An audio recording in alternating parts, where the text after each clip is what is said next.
Chapter 1288. London MN Group. Feng Ling had been studying in England for a year, and the progress of her studies had almost been completed. According to Grandfather Feng's wishes, he planned to let her return to America soon and return to the Feng family, which was currently in New York, to take over several businesses under the Feng Corporation's name. He wanted her to gradually adapt to being independent. This way, her future path would be more perfect, and she would be able to apply what she had learned. However, there were still some unfinished matters that she had not finished, so she was not in a hurry to leave. She was used to helping Jean Wan and returning home after she was done. As soon as she walked out, she saw the blue Bugatti parked there. It had been so long. Even though she had not been in Mr. Ian's car many times, she could recognize it at a glance. It had only been a day since she went to the charity dinner as his female companion. Feng Ling thought that she could always live in peace with this Mr. Ian. She had always been wary of such a shrewd man, and had never really wanted to approach him. Perhaps because he knew that she was leaving England recently, this Mr. Ian seemed to have suddenly changed his way of pursuing her. In the past, he only appeared occasionally, but because he could not get a response from her, he had never put down his pride to do anything. Recently, he had appeared more frequently. He either asked her to be his female companion, or said that he had a gathering at his villa in the suburbs of London. He invited her to go with him, and there were all kinds of invitations. His proactive attitude was obvious. He had changed from the initial reserved and steady way of pursuing her to a more obvious way of pursuing her. However, from beginning to end, Feng Ling only agreed to the dinner party. The reason was actually because of Mr. Zan's concern, which was why she agreed to go. Jean Wan and Xiaoba were supposed to go that day, but because Jean Wan had a business partner to meet with, Feng Ling had no choice but to go on behalf of MN Group. Originally, she had rejected Ian's invitation, but a few hours before the dinner party began, she had suddenly agreed. At that time, she was in a hurry to attend. Originally, she wanted to wear a simple set of clothes, but Ian said that she couldn't be too casual on such an occasion, so he specially drove her to an image customization center and asked someone to change her gown, do her hair, put on exquisite makeup, and put on high heels. At that time, Feng Ling was in a hurry, so she had no choice but to listen to the arrangements. In the end, when she came out, even a man like Ian, who had been used to seeing love for more than 30 years, was stunned. She looked like a Cinderella who had turned into a princess. The key thing was that her eyes seemed to despise the cumbersome dresses and hairstyle she was wearing. This kind of gaze made it easy for people to lose their minds. On the day of the banquet, Feng Ling sat in his car, listened to his arrangements, and entered the banquet with him as his female companion. However, she didn't realize that there would be reporters at the scene. Today, when she saw the various rumors released by the business media, Feng Ling did not take it seriously. She wasn't a celebrity in the entertainment industry, so she didn't mind this kind of scandal. After all, after closing the door, she had nothing to do with Mr. Ian, so she didn't need to explain. But why was he here again? Feng Ling pretended not to see it, and was about to go to the parking lot in front to find her car. However, the moment she walked to the roadside, the blue Bugatti drove over and stopped in front of her. She paused in her steps and looked at the car window that was slowly rolling down. Ian gave her a look for her to get in the car. Feng Ling looked at him calmly. "What's the matter?" Ian smiled and casually placed one hand on the steering wheel. He looked at her sideways. "We've known each other for so long. We can't be considered strangers. You know my situation pretty well. Even if you don't want to be my girlfriend, you shouldn't be so wary. It's not like you'll lose a piece of meat if you get in my car." "I won't lose any meat, but there's no need," Feng Ling said bluntly. She had always been the kind of person who didn't like to cause trouble for herself. She knew that it was impossible for her to like him, so she never gave them any chance to get close to each other. The dinner party the night before yesterday was just a special case. At that time, she had only gone to the London International Bank on Jean Wan's behalf, but it didn't mean that she had given Ian face. Yes, there's no need." Ian reached out to open the front passenger seat door. "I'll take you to see something." After seeing it, we'll leave. I won't hold you back. Feng Ling did not move. You're about to return to America. What else can I do? Seeing that she was stubborn, Ian's eyes seemed to be helpless. Miss Feng, give me some face. After all, I've always treated you well. No matter what, we're friends. You can't be so heartless and cold to friends. Feng Ling glanced at the time, and then at him. What are you bringing me to see? Get in the car. I'll show you. You'll know. Don't say that I've never had any ill intentions towards you. Even if I did, I'm afraid I wouldn't be able to defeat you. Get in the car in peace. Ian smiled. There was a trace of impatience in Feng Ling's eyes. She hated dealing with these feelings that exceeded her expectations, but she did not hate Ian very much. This man was very smart and gentlemanly. He would not do anything to annoy her, and would always stop at the right time. She opened the car door and sat in. As she fastened her seat belt, she asked lightly, "Where to? How far? How long?" "Very close. Half an hour." She raised her head to look out of the car window, and suddenly said these words. Ian understood what she meant by giving him only half an hour. Perhaps because he was in a high position, he had been pestered by those passionate women for a long time, and his feelings for them were very indifferent. However, Feng Ling, who hid all the thorns in her body and coldly forbade anyone from approaching, became his favorite. She gradually became a cinnabar mole in his heart. Gradually, he was unwilling to maintain such a distant relationship. He still wanted to conquer her. However, it was difficult for him to do it. He couldn't do it if it was cold, hot, or close. Perhaps he could only attack her heart, bit by bit, slowly. Ian drove the car to the London International Bank building. This building was 70 stories tall. It was considered above average among the various high-rise buildings in London. There was a very wide and huge rooftop above it. After getting out of the car, Ian gestured for her to follow him. Feng Ling didn't understand, but she still followed. The two of them walked into the elevator, and she saw Ian press the button for the rooftop. She immediately glanced at him in confusion. "Why are we going to the rooftop of your building?" Ian smiled. "I'm taking you to the rooftop to threaten you. I'll stand on it and force you to be my girlfriend. If you refuse, I'll jump down." He wanted to chat with more like-minded people about "The warm wind isn't as deep as your love." Chat about life and find a bosom friend. Chapter 1289. Feng Ling was expressionless. "Mr. Ian's joke isn't funny." Ian chuckled. "Then what if I really jump?" Feng Ling glanced at him coldly. "Then jump. I won't stop you." "TSK, you're really..." Ian really loved and hated her temper. In the end, he could only grit his teeth. Although he wished he could pull her into his arms and kiss her to let him know that he wasn't so good-tempered and patient. Due to her temper, he knew that he couldn't be too impatient. Otherwise, he would only push her further away. They entered the elevator that only the higher-ups of the bank building could take, so they were unimpeded all the way. They didn't stop in the middle of the 70th floor, and went straight to the top. After the elevator arrived, Ian looked at Feng Ling with a faint smile, and reached out to invite her in. Feng Ling didn't understand and walked out. After stepping out of the elevator, she saw that there was a small staircase about 10 floors up to the rooftop. She walked over. The moment he walked up the stairs to the rooftop, he saw that the empty space in the middle of the rooftop, which was nearly 1,000 square meters, was covered with red roses. They were not petals but fresh red roses. In the middle, there was also a huge heart made of white roses. Feng Ling paused in her tracks. Ian walked behind her. "I know this method looks a little tacky, but according to my observation, your experience and everything about you are very simple.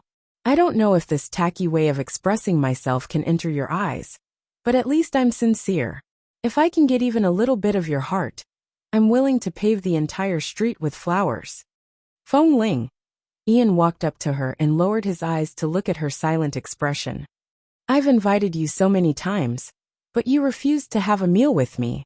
Since you're here today, why don't you have dinner here alone?" Feng Ling turned to look at him. "Mr. Ian, I think I should tell you." "Don't say anything." He reached out and held her wrist. When Feng Ling subconsciously wanted to pull her hand out, he looked at her firmly. "At least, before you return to America, I have to leave something in your heart. Even if it's just a little trace. At least when I chase you to America, I still have a reason to see you. Feng Ling was led into the large rose field in front of them.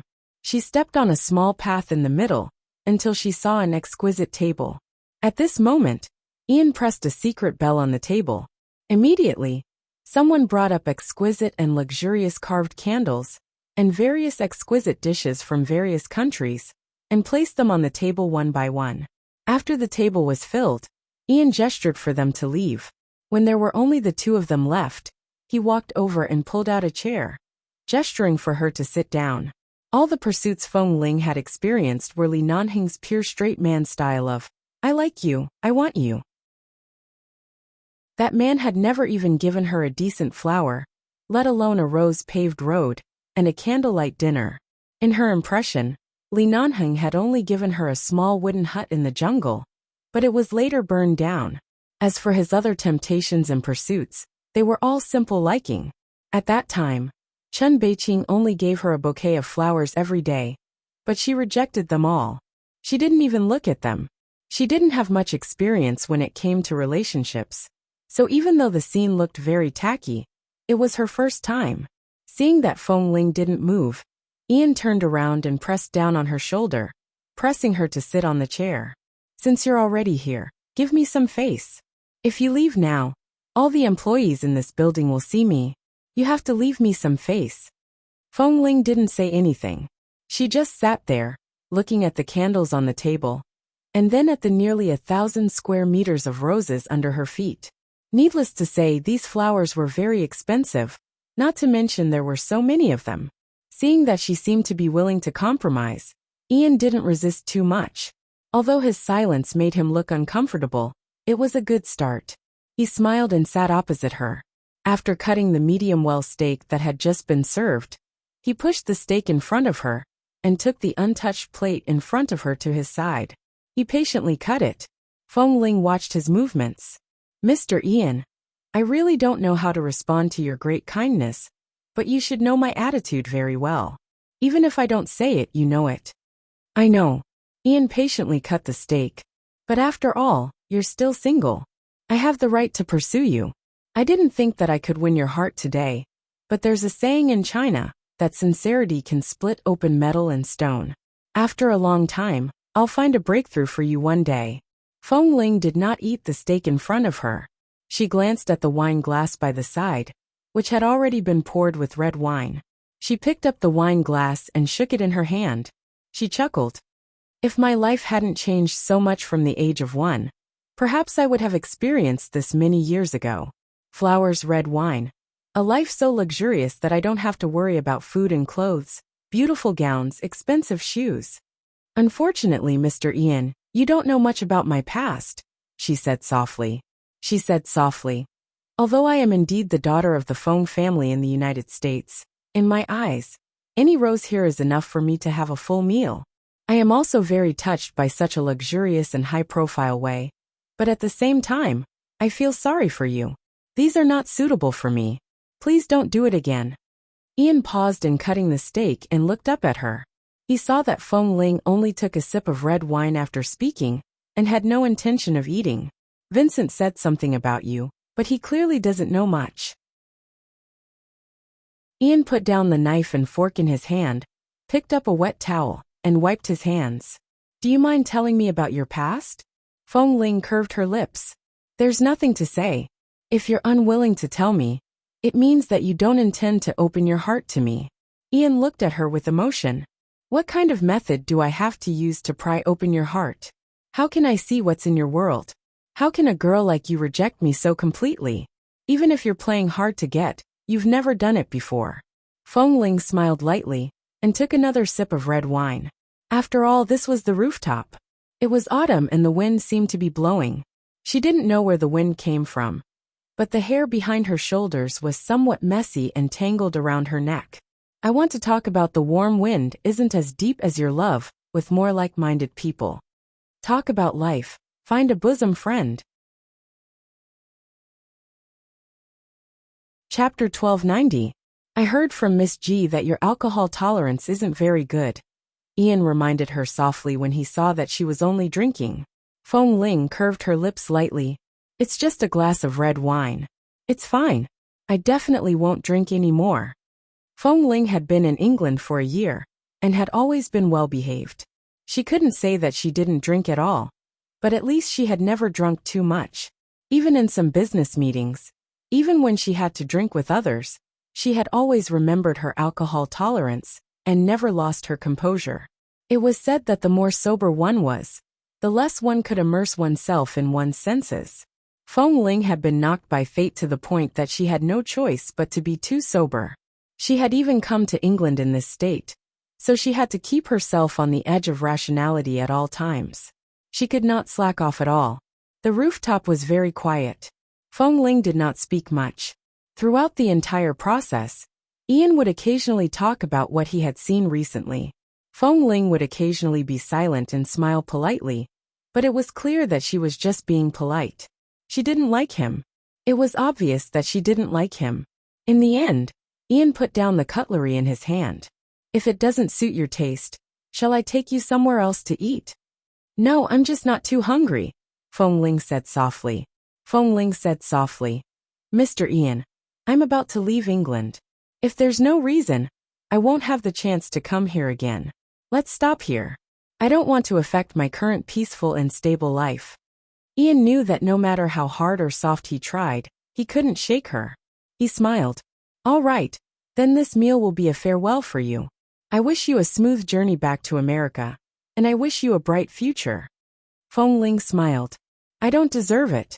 For a beginner in the business world like me, it's already a blessing to be able to negotiate a few deals.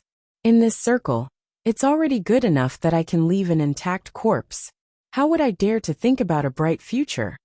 Although she said that, she still picked up the wine glass and clinked it with him, drinking the last mouthful of red wine in the glass. Perhaps it was because Mr. Ian really did not mention anything about pursuing her.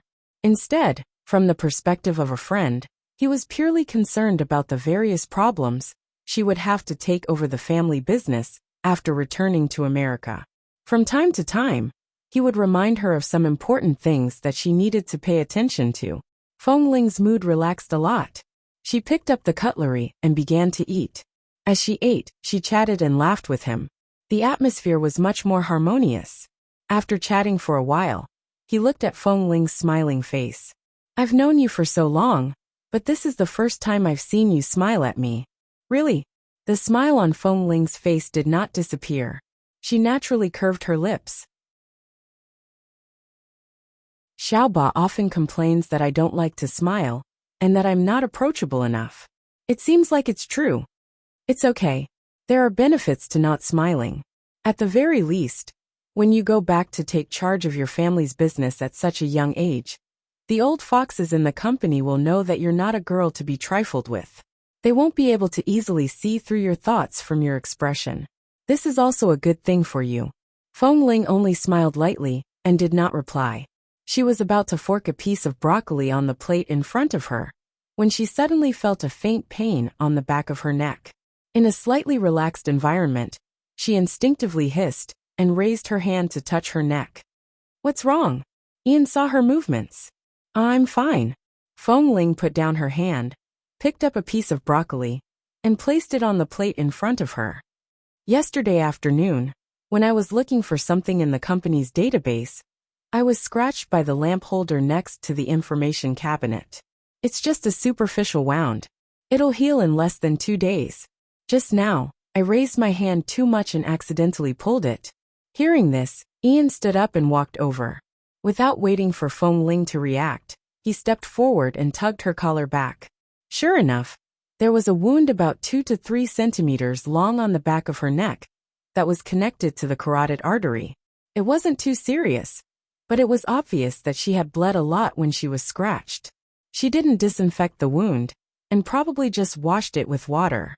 She didn't tell anyone that she was injured here. The wound was already red and swollen. He frowned. You're such a good girl. Every time you're injured, you say it's fine. You say it's just a superficial wound.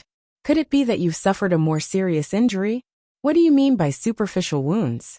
Have you never seen yourself as a woman? Feng Ling felt a little uncomfortable being looked at by a man at such a close distance. She shrank her neck slightly and was about to avoid him when Ian raised his hand to press her head. "Don't move. Let me take a look." "Feng Ling, it's all right. It'll scab in 2 days. There's no need to be so." However, Ian pressed her head with one hand to prevent her from moving. He picked up his phone with the other and dialed a number. He said into the phone, "Send a medicine box up. I need disinfectant cotton and some medicine to treat simple injuries." "Yes, send it up now." With that, he put down his phone and continued to lift Feng Ling's collar. He looked at her snow-white neck with only a small wound. "Don't move first. I'll help you disinfect it later." "There's really no need." Feng Ling was about to get up, but he pressed down on her shoulder. Ian was a domineering man to begin with. Seeing that she was injured, it was impossible for him to let her get up and leave so easily. The two of them went back and forth like this.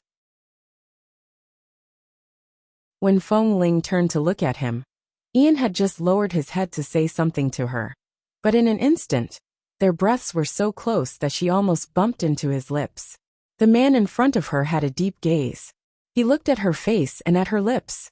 He pressed down on her head and was about to kiss her. All of a sudden, a loud gust of wind came from above the rooftop. The wind's speed was so fast that the tablecloth by the table fluttered. Feng Ling also had good ears and felt that the sound was familiar. It was like the sound of a large helicopter propeller. She abruptly pushed Ian away. In the blink of an eye, she saw a black helicopter fly over. It hovered more than 10 meters above the rooftop for a minute before landing on the rooftop. When he landed, the rose petals that covered the rooftop were swept aside by the wind and scattered everywhere. It was a complete mess. Ian turned back to see the helicopter that had suddenly landed on the rooftop of the building and frowned. When Feng Ling saw the 11 logo on the helicopter, her gaze did not change at all. The cabin door opened at this moment, and Li Nanhing's tall figure walked out. He stepped on the roses on the ground that were about to be crushed by the wind, and looked at the man and woman, who were almost hugging each other. His cold gaze swept across the candles and red wine on the table, and his eyes instantly turned cold. He wanted to chat with more like-minded people about the warm wind is not as deep as your love. Talk about life, find a bosom friend.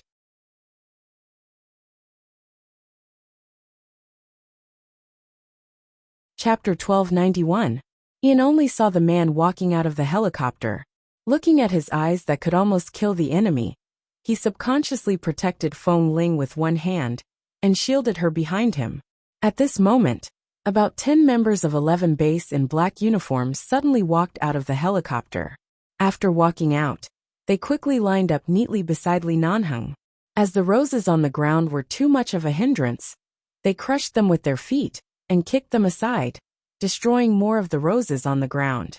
Ian only saw that these people seemed to have a gun neatly attached to their waists. The man who appeared first was already looking at Ian's face. "Who are you?" Ian's expression was very unhappy. "Is the rooftop of the London International Bank building a place for you to park your plane?" Li Nanheng sneered, and at the same time, frost condensed in his cold brows. He did not answer him, but turned his gaze to Feng Ling, who was behind the man. "Do you need me to explain to him? Miss Feng?" Feng Ling, who was about to speak, turned into Miss Feng, who gritted her teeth. At this moment, Feng Ling, who was never used to being protected, actually stayed behind him safely and did not even show her head. Earlier, if he was not mistaken, this man seemed to be touching her neck and wanting to kiss her. Fortunately, Li Nanheng had left the base. Even if he could mobilize his men, he could not carry a gun with him without permission. Otherwise, he would have shot this grandson. From his words, he was here for Feng Ling. Ian turned to look at Feng Ling behind him. Feng Ling didn't expect Li Nanheng to suddenly appear here. Although she didn't want to see him, she couldn't drag Mr. Ian into this. She nodded apologetically to Mr. Ian. "I'm sorry, they're here for me." "Who are these people?"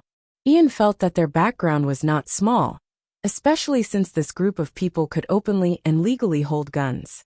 They were definitely not small characters. 11 base in Los Angeles, United States. "Have you heard of it?" Feng Ling said in a low voice. The only private military base under the United Nations that is legal in the world. The one that has made great achievements in dealing with terrorists for several years. Ian said, I've heard of it, but I don't have much contact with such convenient personnel. I don't know much about it. You don't have to understand. I have nothing to do with them now. But Mr. Ian, I suggest you don't interfere in this matter. These people are not to be trifled with. Don't bring trouble to yourself. It was obvious that Ian was not worried about himself but her. I'm fine. They won't do anything to me.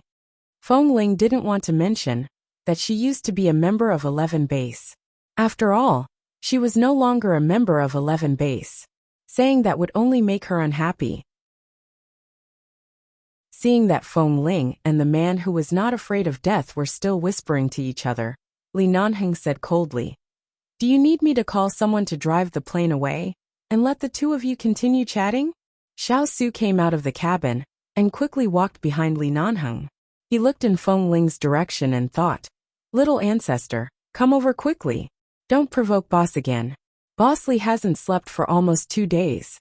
He almost drove the plane over. If you provoke him again, boss will really kill you. Xiao Su walked out of the cabin and walked behind Li Nanheng quickly. These people are coming aggressively. Are you sure you don't need to call the police? Ian asked. Feng Ling shook her head. No, there's just some problems that need to be resolved. Seeing that she didn't seem to be affected or afraid, Ian relaxed. All right, I'll stay here with you. Seeing that the two of them were standing so close to each other, and that the man still kept his hand on Feng Ling's head, Li Nanheng's cold eyes were as cold as frost, and almost shot out ice shards. It's a personal question. Mr. Ian, please avoid it, Feng Ling said softly. Ian looked at her and felt a little defeated. Personal question. She had never treated him as one of her own. This Feng Ling had always been very clear about who was close and who was close. He sighed and patted her shoulder. All right, I'll wait downstairs. If there's any problem, shout. I'll come over with the security guards immediately. Feng Ling turned to look at the helicopter, the members of 11 Base, and Li Nanheng. She thought that even if something really happened, she wouldn't even have time to shout. She nodded. All right. Ian then left. Before leaving the rooftop, he glanced at Li Nanheng again. The man was expressionless, but the deterrent force around him was very strong. It was clear that he was not an ordinary person. 11 Base? What did Feng Ling have to do with them? On the rooftop, it was silent. Feng Ling remained sitting by the dining table without moving. Li Nanheng looked at her from a distance, and then coldly glanced at the messy roses around him. He sneered. Not bad. Very romantic. Feng Ling's face was dark, and she did not speak. Li Nanheng stepped on the roses on the ground and walked over. When he was in front of her, he lowered his eyes and looked down at her. Did you come to England to study or to fall in love? The career plan that grandfather Feng made for you doesn't seem to include you bringing back another son-in-law. Feng Ling didn't want to talk to him at all. If it weren't for Mr. Ian's face, she would have stood up and left. Right now, she was restraining herself to prevent Li Nanheng from blaming Mr. Ian. What are you doing here? She had nothing to say, but she had to say it.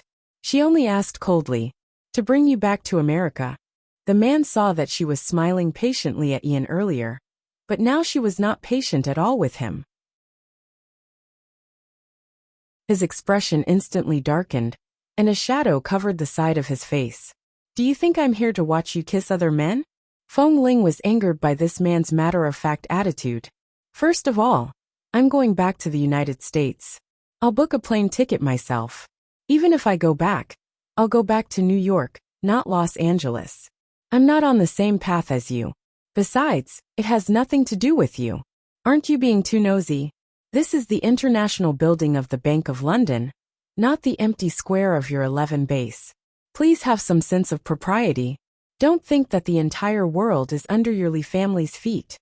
Li Nanheng was speechless. Don't you think that the entire world is under your Li family's feet? Seeing that she knew how to talk back, Li Nanheng did not say anything. He only said coldly to Xiao Su, has she packed her things? Chapter 1292. Xiao Su replied cautiously from behind. In. I've already asked someone to pack up.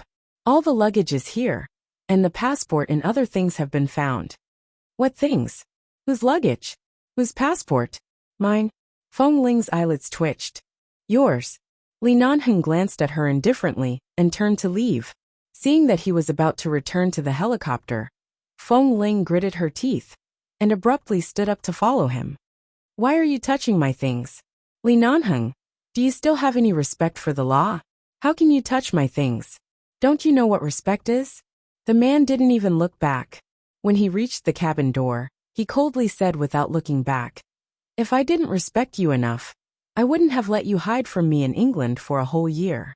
Now that your study in England has ended, there's no need to delay. I'll take you back to the United States. Is there a problem? With that, he went in.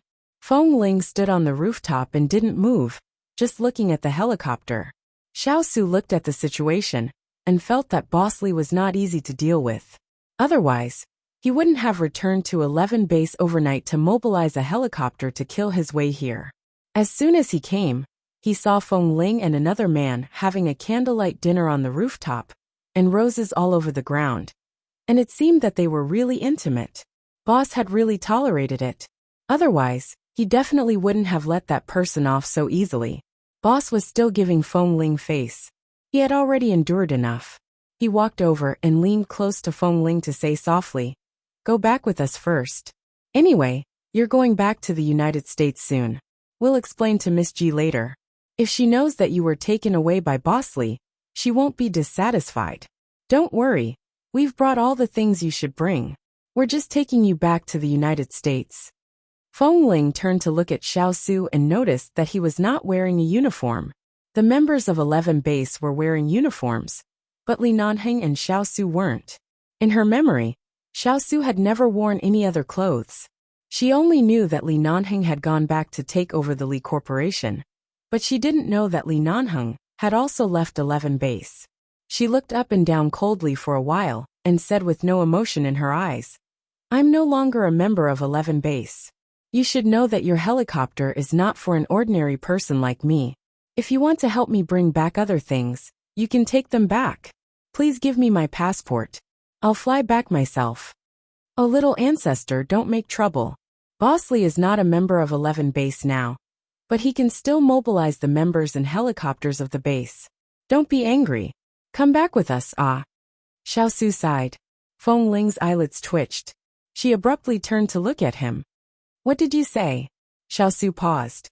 I mean, Boss Li is not a member of 11 Base now.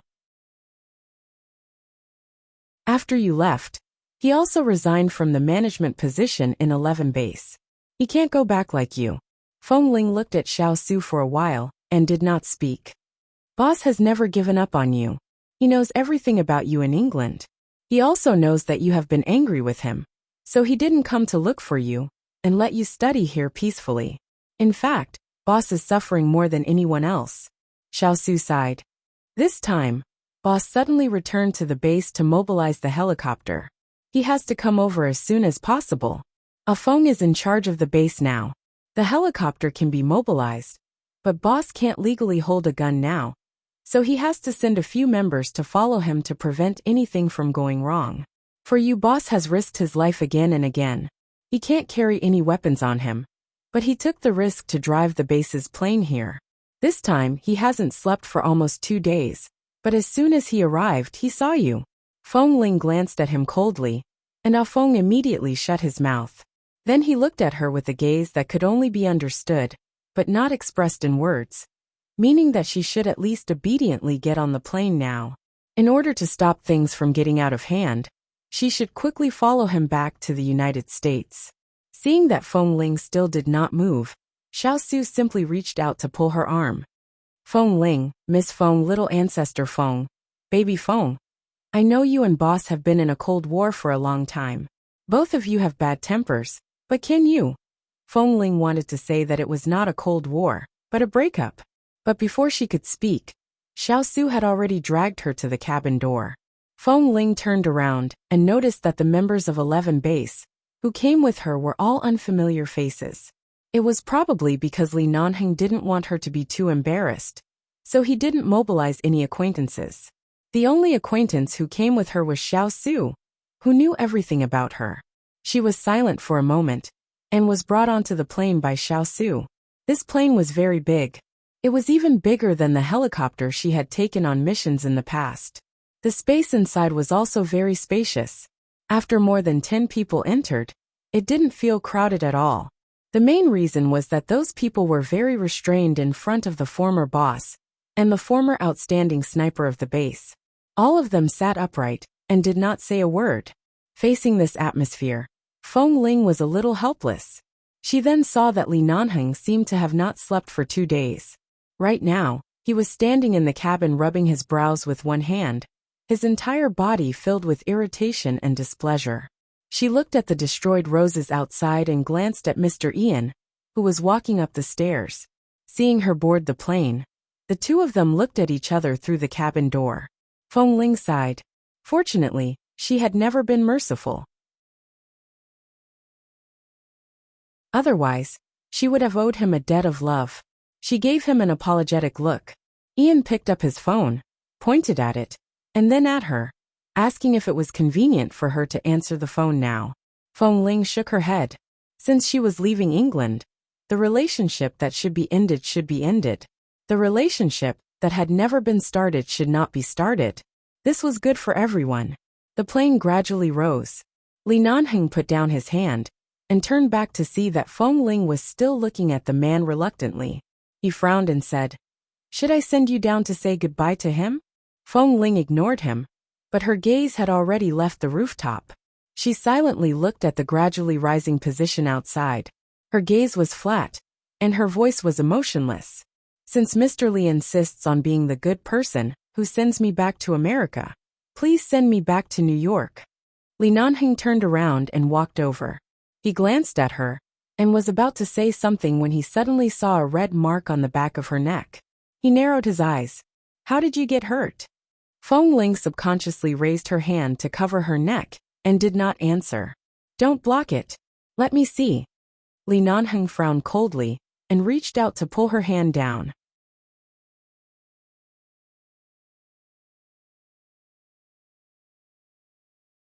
Chapter 1293.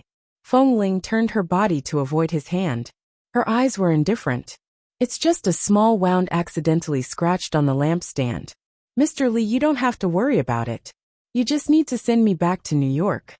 Li Nanheng paused and his hand hovered in the air. He looked at her for a moment, but did not put his hand down.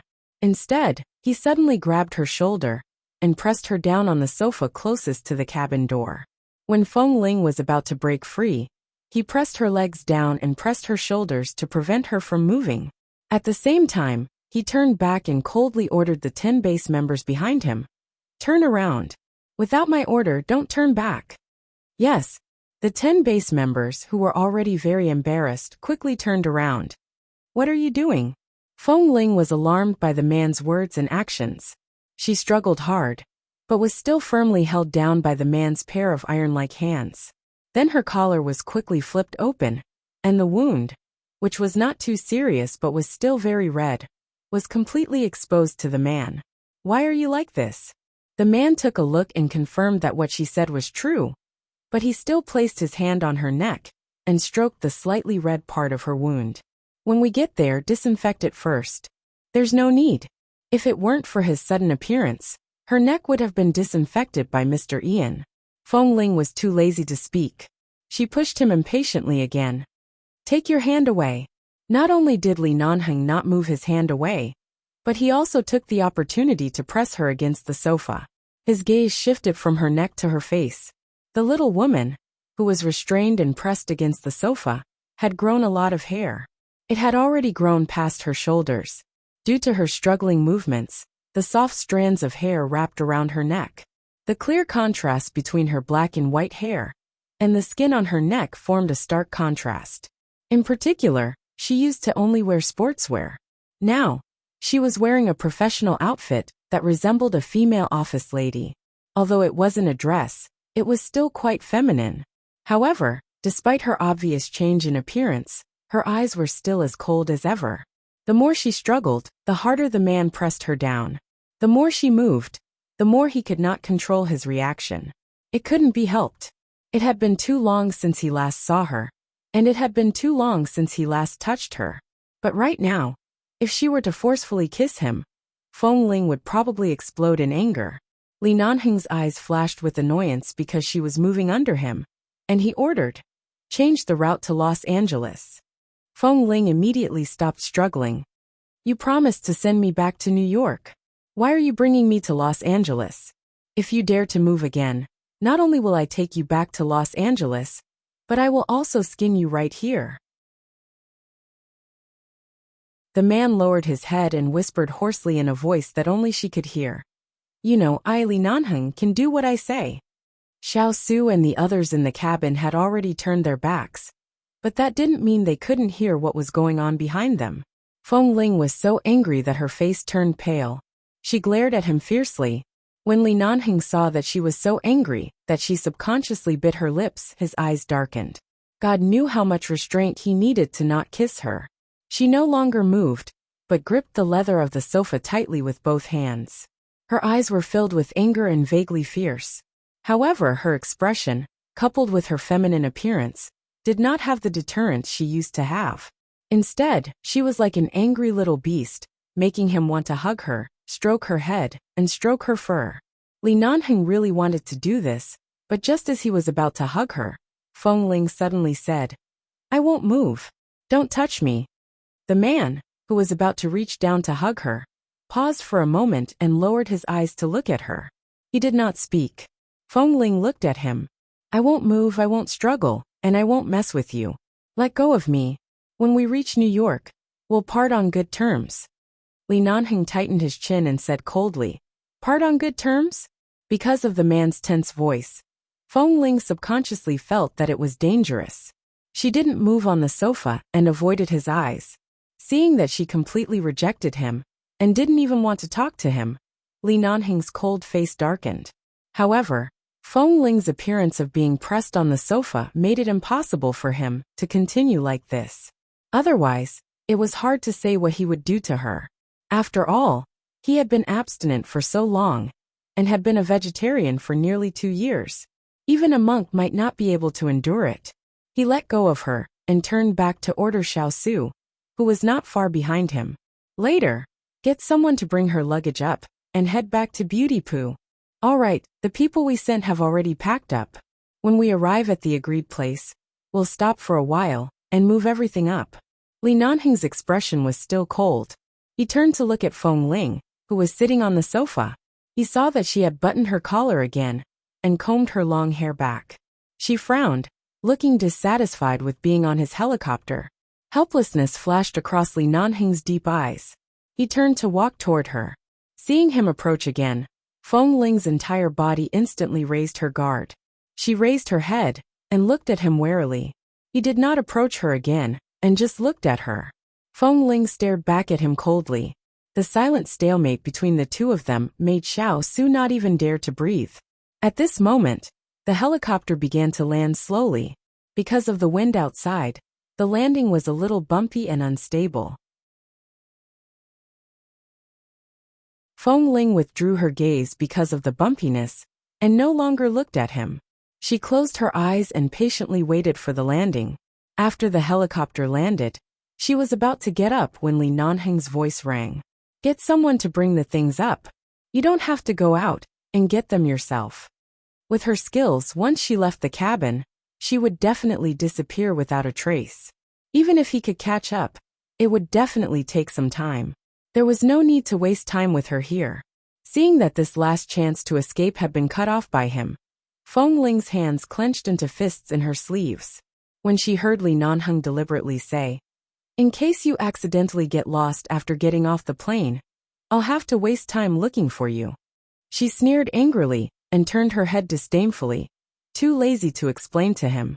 When someone came over to bring Feng Ling's luggage up, several members of the base in the cabin rushed over to pick it up. In the past, Feng Ling did not have much luggage, but in the year she was in England, she was often dragged by Jin Wan and Xiao Ba to buy things, especially clothes, which filled the entire wardrobe. As a result, her luggage was now packed into 2 large boxes. It's the end of the month, the old auntie is rolling on the ground, begging for monthly tickets, begging for monthly tickets, begging monthly tickets.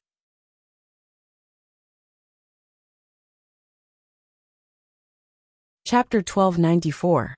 However, Feng Ling was more concerned about her books, especially the various books that Mr. Zand had given her, as well as the mini business case analyses that she had yet to finish reading. Seeing that her luggage was sent up, when the cabin door closed again, she suddenly got up and walked over. When she passed by Li Nanheng, she did not stop. She walked over expressionlessly, snatched her suitcase from the members of the base, and carried it to the side. Seeing that she was only going to tidy up her own things, no one dared to stop her. Feng Ling opened the suitcase. Sure enough, a group of straight men stuffed her things into the suitcase, but fortunately, nothing was left behind. All the things she often used and important books were still there. She squatted there and tidied up the things inside one by one. After putting away the materials, she took out the other clothes inside. Looking at the clothes that were stuffed into the suitcase, Feng Ling glanced at Xiao Su in disdain. Xiao Su rubbed his nose awkwardly. I'm sorry. When I sent people over to get your things, I only told them to pack your things as soon as possible. I forgot to tell them to put them away properly. Feng Ling was too lazy to speak. She just folded the clothes one by one. Li Nanheng stood by the side, looking at the dresses in her suitcase, and then at Feng Ling, who was squatting there and carefully tidying up her clothes. No matter how hurtful his decision to expel her from 11 base was, at least he finally pushed her back to the right track of her life. A good girl shouldn't risk her life in the base. All the unfairness and suffering that fate had brought her since she was a child should come to an end. She said that she only had 11 base, because everything she had experienced in the past had been deeply rooted in her world. But as long as she uprooted those things, she could be reborn. Right now Feng Ling was as carefree as she used to be. She no longer relied on the base. She could use her identity as the Miss of the Feng family to take all the risks and walk out of this world peacefully. There are so many dresses. When are you going to put them on for me to see? The man saw her pick up another dress and fold it neatly. Feng Ling paused and lowered her eyes to look at the dresses in her suitcase. Most of them were forced by Jinwan and Xiaoba to force her to try them on and buy them. Many of them didn't even have the tags removed, and she didn't wear them much. She didn't say anything, and continued to pack up her things with her head lowered. After packing everything up, she was sure that those bastards at least knew not to touch her underwear when they went to take her things. There was everything here except for her underwear, which meant that they really didn't dare to touch it. After all, she had received too much training back then. She wouldn't feel dizzy and numb from squatting for too long. However, the plane had just returned to a certain altitude when it suddenly jolted again. She had just stood up and hadn't stabilized her body when she suddenly swayed. Li Nanheng was about to help her, but she suddenly reached out to grab the back of the sofa in front of her, quickly avoided his outstretched hand, and stood firmly. Li Nanheng watched her hold the sofa, and still came forward to hold her. Sit down. It's windy today. The plane is not very stable. Feng Ling looked at his superfluous action, turned her eyes and looked at him coldly. Li Nanheng pretended not to see it, and pressed her back to the sofa. At the same time, he glanced at the red mark on her neck and asked coldly, "Is there a medical kit in the cabin?" "Yes." Xiao Su nodded. When he heard Boss Li say that Feng Ling's neck was injured, he wanted to say it. But at that time, the atmosphere was not right, so he didn't dare to speak rashly. "Bring it over." "All right." Xiao Su hurriedly went to find the first aid kit and handed it to Li Nanheng. He wanted to say that he would help Feng Ling with the wound, but then he saw that Feng Ling's wound was on her neck, and she had to open her collar. Boss Li obviously had no intention of doing it for him, so he didn't say much. He eagerly opened the first aid kit and took out the easy-to-use disinfectant cotton and the wound. "Boss, I have all these things." Li Nanheng took the medical disinfectant cotton and picked it up with tweezers. He turned to look at Feng Ling sitting on the sofa and reached out to pull her collar open. Although it was not too big and only half of her collarbone was exposed, Xiao Su instinctively turned his back and waved his hand. signaling the other base members in the cabin to continue turning their backs. Feng Ling knew that she couldn't avoid it. Her eyes were a little impatient, but no matter how impatient she was, Li Nanheng still pressed the disinfectant cotton on the wound on her neck. She didn't feel much pain before, but now it suddenly hurt. She frowned and said coldly with an expressionless face, "Do you know how to do it? If you don't, I'll do it myself." With that, she raised her hand to snatch the thing from his hand. Li Nanheng avoided her hand without a trace and continued to help her clean the slightly red wound. At the same time, he said lightly, "Don't you know whether I know how to do it or not? Haven't I helped you deal with your wounds many times?" Feng Ling didn't speak, but turned her head and ignored him. Even if she ignored him like this, at least she was in front of him. It was much better than being separated from him and not being able to see each other. After Li Nanheng cleaned and disinfected her wound, he picked up the medicine powder and sprinkled it on her wound. This time, it didn't hurt very much because the man sprinkled the medicine powder very gently. Then he was about to help her apply the gauze when Feng Ling raised her hand to block his hand. "There's no need to apply it. It's not a deep wound." The gauze was indeed dispensable. It was enough to make sure that it wouldn't be infected after disinfection. Li Nanheng didn't insist. He put the gauze back and turned to wash his hands. Feng Ling moved her neck and adjusted her collar to cover the red wound that had just been treated. Her ears were filled with the sound of the propellers outside the helicopter cabin. No matter how fast they flew, it would still take a long time to fly back to New York. After Li Nanheng washed his hands and came out, he saw that Feng Ling had taken a coat and covered herself with it.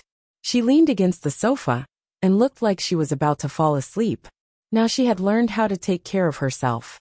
She knew how to accept when she couldn't resist, and she also knew how to use sleep to kill time. At the same time, she could avoid too much direct contact with him.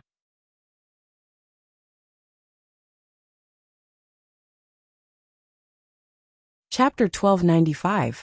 Even though he knew that she wanted to avoid him by sleeping, Li Nanheng did not say anything. It was a good thing to rest more. After all, they still had to fly for a long time. Li Nanheng only glanced at her. Seeing that she was no longer moving with her eyes closed, he signaled Xiao Su and the others to sit on the other side. Li Nanheng walked over and sat down on another sofa beside Feng Ling. He turned to look at the woman who had fallen into a deep sleep with her eyes closed. He looked at her coat and reached out to help her lift it. In the beginning, Feng Ling did not want to come into direct contact with him. She only wanted to avoid him by sleeping, but perhaps it was because red wine helped her sleep, especially good red wine. Even if it was just a cup, just a few sips, she still fell asleep after sitting quietly with her eyes closed for a while. The helicopter landed on a private helipad in the suburbs of New York. Several cars were already waiting outside. After the plane landed, the base members in the cabin quickly walked out.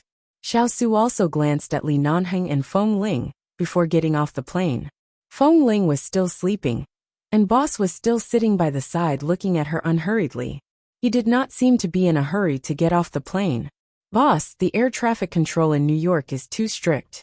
To avoid trouble, we landed here first. Drive her back to the Feng family. Should we send her back now or?" "There's no rush. Let's wait for her to wake up," Li Nanheng said mildly. He had already brought her back to America. Of course, there was no rush. Whether it was New York or Los Angeles, they were all within his reach. It was no longer England. Seeing that Bosley was reluctant to wake Feng Ling up, as expected, the well-tempered steel turned soft in front of Feng Ling. Xiao Su did not disturb him anymore and got off the plane. Feng Ling continued to sleep for a while. The sky outside was already bright. It was past 7 in the morning. Seeing that Feng Ling was still sleeping, Li Nanheng bent over and picked her up. His movements were very gentle, trying not to wake her up. When he carried her off the plane and was about to get into the car, Xiao Su walked over. "Boss, let's go to the one in front. Let the brothers from the base drive the other cars away first. I'll go back to 11 base and inform them." Li Nanheng responded indifferently and continued to carry Feng Ling. Feng Ling was indeed asleep. If no one touched her, she would be in a deep sleep. However, no matter how steady Li Nanheng's embrace was, he moved from the sofa to another place. Xiao Su followed Li Nanheng and whispered, "Boss, carry her to the back. I'll drive." "It's okay, I'll drive. But if I leave her alone like this, I'm afraid I'll wake her up." "She's awake." "Xiao Su." Feng Ling. Feng Ling opened her eyes and looked at the man who had already seen through everything about her. Seeing that she opened her eyes, Li Nanheng wasn't surprised at all. He smiled and looked at her. "You're finally willing to open your eyes?" Feng Ling took advantage of the way the man carried her into the car and pushed him. She then sat at the back of the car, unwilling to sit with him. Seeing this atmosphere, Xiao Su felt that he shouldn't be an eyesore here. So he didn't follow in and turned to go to another car. Seeing that Feng Ling sat at the back, Li Nanheng didn't say anything.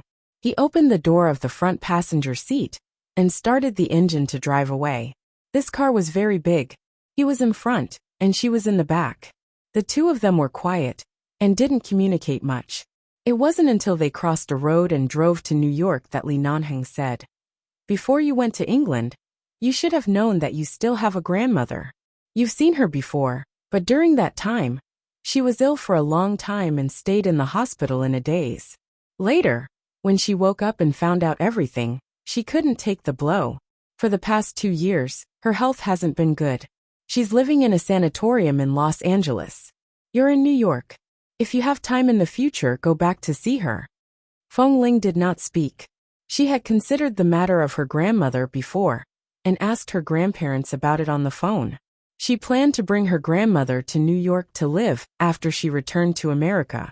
She didn't have much family love since she was young, but there were only a few relatives who treated her well.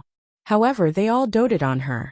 She knew this, especially the jade pendant on her. It seemed that her grandmother had worn it for her. And she didn't have much to say about this matter and answered lightly. Feng Ling was very silent. This silence was different from the cautious and quiet silence she used to have in the base. She was a silence that completely isolated him. Li Nanheng drove and looked at her through the rearview mirror. "What plans do you have after returning to New York?" Feng Ling ignored him and lowered her head to look at her phone for a while. Xiaoba sent a message asking her why she had disappeared. She was still considering how to answer that she had flown back to New York from London overnight. Jinwan had probably already received the news and hadn't asked her anything yet. As for Xiaoba, she was still hesitating on how to reply. Li Nanheng suddenly stopped the car by the side of the road. Feng Ling's finger was poking at the screen of her phone. Because he suddenly stopped the car, she looked up at him. The man looked at Feng Ling through the rearview mirror. Their eyes met. After looking at each other for a moment, he didn't say anything and continued driving forward. Feng Ling watched the man's back as he drove and was silent for a while. In the end, she didn't say anything. She had already said what she needed to say when he gave her the expulsion document of 11 base. Li Nanheng himself knew the decision he had made back then. The two of them were well aware of it, which was why he had not seen her for so long. The car was very quiet. The man drove, and the woman lowered her head to look at her phone. In the rearview mirror, sunlight shone in through the slightly open window. She didn't have any makeup on her face, and her long eyelashes drooped slightly because she lowered her head like an ink fan. Li Nanheng didn't know how much restraint he had used to not kidnap her back to Los Angeles, but send her back to New York. He had chosen this path for her. He had taken the risk that she would be angry and break up with him to help her choose this path home and cut off the connection between her and 11 base. Right now, if he didn't send her back to New York but brought her back to Los Angeles, he really wasn't a human being. However, he was not rational. He didn't want to send her back to New York at all. Feng Ling, who had changed so much, was what he had expected. It was what he wanted to see, but now he was afraid to see. The distance that she had created between them was like a ditch that they might not have been able to cross during the 8 years of their grudges. She was trying very hard to avoid him. Even though she did not show any excessive anger, she was avoiding him at all times. Her avoidance was very obvious.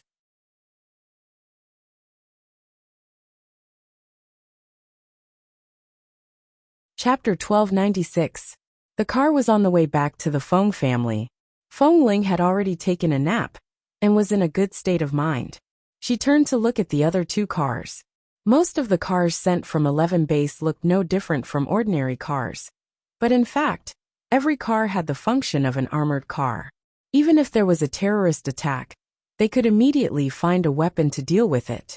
11 base. Feng Ling's gaze became indifferent. She placed her hand on her lap and looked at Li Nanheng's figure indifferently. Just send me to the city. I'll take a taxi back myself. Li Nanheng did not respond. I have nothing to do with you. If you send me back like this, the Feng family will be suspicious. Li Nanheng replied coldly. Why? Are you afraid that they will be suspicious? I'm not afraid, but there's no need, Feng Ling said mildly. Feng Ling said lightly. After all, it's quite troublesome to be mentioned again and again for people who have no relationship with me. Li Nanheng suddenly braked the car. It was so sudden that Feng Ling was caught off guard. She staggered forward, and then abruptly steadied herself and looked up at him. The man's expressionless face looked a little tense. It was clear that he was still angered by her. Feng Ling didn't care if he was angry or not. She just looked at him indifferently. However, the car that had just stopped quickly restarted the engine and abruptly drove toward the other side of the road. The base members in the two cars by the side watched as Boss's car suddenly turned and drove away. They were all stunned and turned to look at Xiao Su in the car. Xiao Su also didn't understand the situation. Didn't Boss say that he wouldn't do anything after returning to America and would directly send Feng Ling back to the Feng family safely? But why the hell did Boss suddenly change his route? Brother Su, should we follow him? Follow my ass. Didn't you see how fast Boss is driving? Xiao Su looked at the car that instantly sped away on the side road. Let's go to the intersection of the city according to the original plan. Boss, he should know what to do. Based on Boss's temper in the past, it was hard to say what would happen if he took Feng Ling away. But according to Xiao Su's observation in the past 2 years, he found that although Boss's temperament was the same as before, he always restrained himself when it came to Feng Ling. Although he was stubborn, he still couldn't beat Feng Ling. When two enemies met on a narrow path, the brave would win. Boss Li, this bloodthirsty tiger, could only be a tame tiger in front of Feng Ling. In the car, Feng Ling looked at the sudden change of route and frowned slightly. She turned to look at the road and scenery outside. Where are you taking me? The man didn't speak. He just drove with a cold face and stepped on the accelerator again and again. Feng Ling ignored the speed of the car. She had jumped out of the car in an emergency before. She raised her hand to open the door, only to find that the door was locked. She abruptly turned to look at the man driving the car and saw the coldness and displeasure in his back view. The air around him, and even the air in the car, seemed to tense up. Li Nanheng stopped the car. Feng Ling's heart skipped a beat. She frowned and said coldly.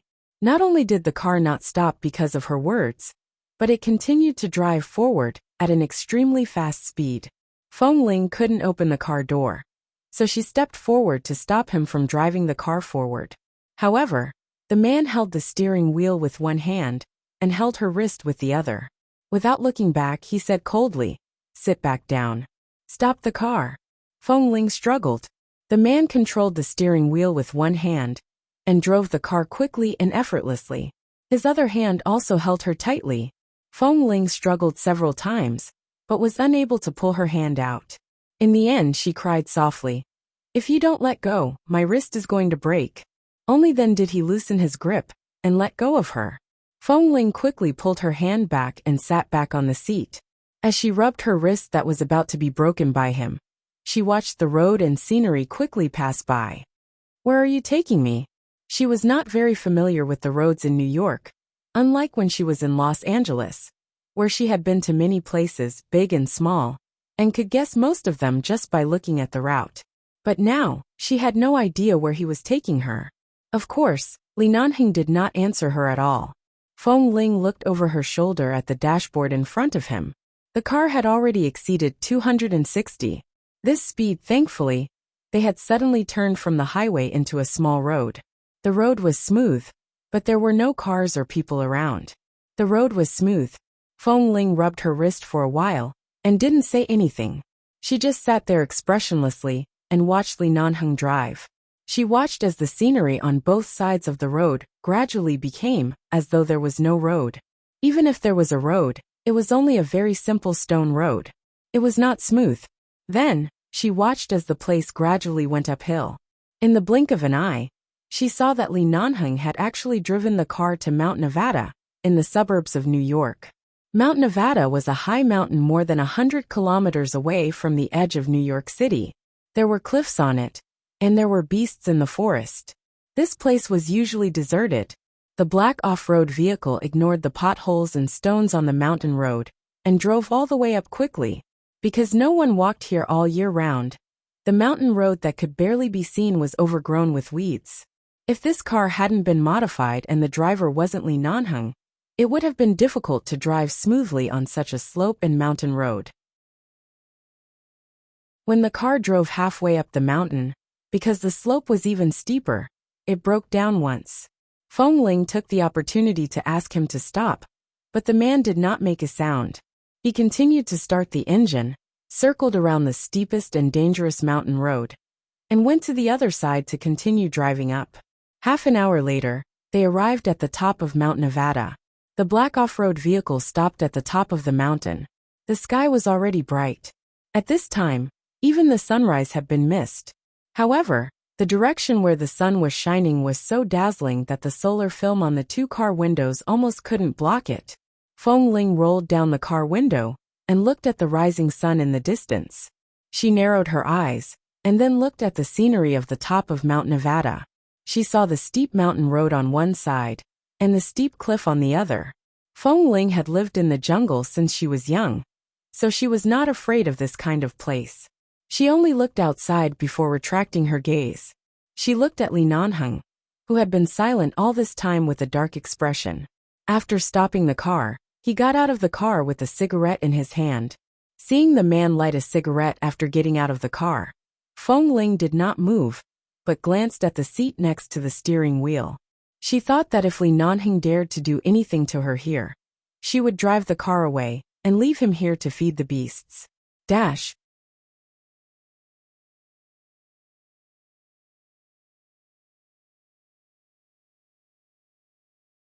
Chapter 1297. The car key was not taken away. It could be seen that Li Nanheng had never been wary of her. Was he really not afraid that she would leave him in such a place? Feng Ling glanced at the man outside the car door and watched as he stood there smoking. She could vaguely feel the anger he was suppressing. From the speed at which he drove earlier, she could tell that he was having a hard time holding it in. He had allowed her to lose her temper and vent her Cold War. He had been enduring it, but he was still angry. Otherwise, he wouldn't have suddenly driven here. He didn't want to vent his anger on her, so he would rather get out of the car and smoke silently. Feng Ling looked at the man who was in a rage. She felt that if she got out of the car now, he could twist her head off at any time. She couldn't beat him. This was what she had known for so many years. She simply didn't provoke him and sat quietly in the car. She didn't know how many cigarettes the man had smoked outside. At this time, the car window that she had just closed was knocked on. She turned to see the man standing outside the car door. His eyes were cold and heavy, and he looked down at her. "Get out of the car." This was an order. There was no warmth in his tone. Feng Ling pushed the car door open and got out of the car. Before she could stand firm, Li Nanheng pressed her against the car door in front of her. Her back hit the car door hard. It was not painful, but it was definitely not indifferent. As Li Nanheng pressed her down, he leaned over and looked into her eyes. "Feng Ling, do you really think I love you so much that I have no bottom line?" The man's mouth was filled with the strong smell of tobacco, although it was not unpleasant, because he had smoked too much, especially for someone like Feng Ling who had never smoked. Such a strong smell of tobacco was a bit suffocating. Feng Ling saw that this man was like a restrained lion. It was only because it was her that he tried his best to restrain his sharp and fierce claws and teeth. Feng Ling's eyes were calm, even though her shoulders were pressed by him, and her body was imprisoned between his chest and the car door. She was still calm, as though the person in front of her had nothing to do with her. "Li Nanheng, Since you insist on bringing me to such a desolate place, it means that you want to find a place where no one will disturb you to talk to me. Since you want to talk to me, can you let go of me first? Li Nanheng lowered his eyes to look at her. Instead of withdrawing his strength, he took a step forward and pressed her more firmly against the car door. Feng Ling's expression instantly darkened. Since you insist on using such a method, don't blame me for hurting you. Is there anything more ruthless than when you said that you would personally cut off the relationship between us? Hurling insults. Let me hear how you plan to hurt me. Li Nanheng narrowed his eyes at her. If it weren't for the fact that the atmosphere was not right, he really wanted to bite her lips hard, kiss her until she cried, and bite her until she kept struggling and crying under him. The man's eyes were dark and misty. Feng Ling looked straight into his eyes and said word by word. From the beginning to the end of our relationship, which step didn't you hold my hand and take me away? From the very beginning, when I was still disguised as a man, you forced me to submit to you. Even if you ignored the taboos between genders, you forced me to be with you. And then, when I repeatedly retreated, you forced your way into my life and tied me to your side. You tied me to your heart and couldn't get out. I can indeed see how well you treat me, and I admit that I really couldn't get out. Li Nanheng, you were the one who tied me into your heart. Later, you cut off all my beliefs and the pillar behind me and pushed me away. What kind of attitude do you think I should have toward you now? It's not my character to cry and argue with you hysterically. Since you flew to England and brought me back, it's useless for me to argue with you. Since you decided to send me back to New York, it means that you've never regretted your decision to let me return to the Feng family. Since you chose this path for me, I have no choice or regret. What right do you have to take me away? What right do you have to question my attitude and your bottom line? If you really want to talk about a bottom line, Li Nanheng, have you considered that I have a bottom line too? What did I do to make your bottom line suddenly rise so much? Li Nanheng asked coldly. He pressed his hand on her shoulder, not allowing her to break free. He was taller than her by a head and imprisoned her. He said harshly, I let you go back to the Feng family to live a normal life, and let you study in England for a year. Did I look for you? Which time did I not respect you? Which time? Feng Ling suddenly realized that she could not reason with this man, who always said that he was very reasonable. She was not good at debating with others. After a year in the business world, she had indeed trained her tongue, but all her training was not used to quarrel with him after returning to America. The more she did not speak, the more she did not want to reason with him. She did not want to waste her breath with him, and the angrier Li Nanheng became, looking at the indifferent expression in her eyes that she could not be bothered to argue with him. He recalled the mouthful of blood she had spat out by the flower bed downstairs. Every day, he would see the bloodstain when he passed by that place. Later, he didn't know which busybody in the property management department wiped the blood away, but he would often sit by the flower bed for an entire night. He tried his best not to look for the person he did not want to disturb. Now that he had finally brought her back from England, she did not even have the slightest intention of insisting on talking to him. She only avoided him again and again. Seeing that he was unwilling to let her go, Feng Ling closed her eyes and opened them again. Back then, when you gave me the expulsion document, you should have known that you cut off all my paths of retreat. I can no longer be the Feng Ling of the past. Even the Feng Ling who had been moved by you, who had liked and loved you, was cut off by you. A sharp glint flashed across Li Nanheng's eyes. He didn't give her a chance to continue her ruthless words. He pinched the back of her neck and lifted her up from the car door. He forcefully pressed a kiss on her lips, pried open her lips, and swallowed her breath without hesitation. Feng Ling's body tensed up in an instant. As soon as she raised her hands, he quickly held them and pressed them against the car door. In less than a minute, her lips were sore and numb from his kisses. His breathing became heavier and heavier, and he no longer restrained himself. He lifted her clothes and placed his hot palms on the skin of her waist, causing her to shiver all over. W4M.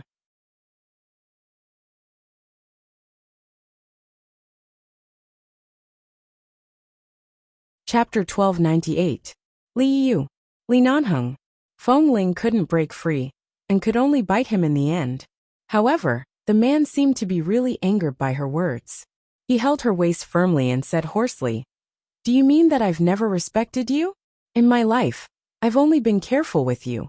But you said that I'm the one who drove your emotions, and I don't respect you? I don't care if you like me or not. Do I have to tie you to my side? I'm the one in charge of everything.